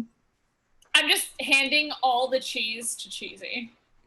I am consuming it at all times, forever now. Forever. It is your curse. It is your blessing. Who are you? You're Cheesy Brie. Good night, everybody. We'll see you next time on Dork Tales. Thank you so much for tuning in. Hope you enjoyed that very, very odd episode. That was so fun. That was so much fun. That was so great. If you like this and this is your first time with us, be sure to follow us on Twitch, subscribe if you're watching on YouTube, follow us on any of our social media channels, which are at the end of our YouTube roll, or you can just look us up. We're pretty easy to find. And don't forget to come back on the 23rd and 24th of this month for our Extra Life charity streams. It's going to be a bunch of different games. So like, there's going to be multiple games. So even if you don't like the first one, check out the next ones, etc. Good games for a good cause. And thank you so much, Kengar, and everybody else in the chat. I love you all. Thank you, guys. We'll see you next time.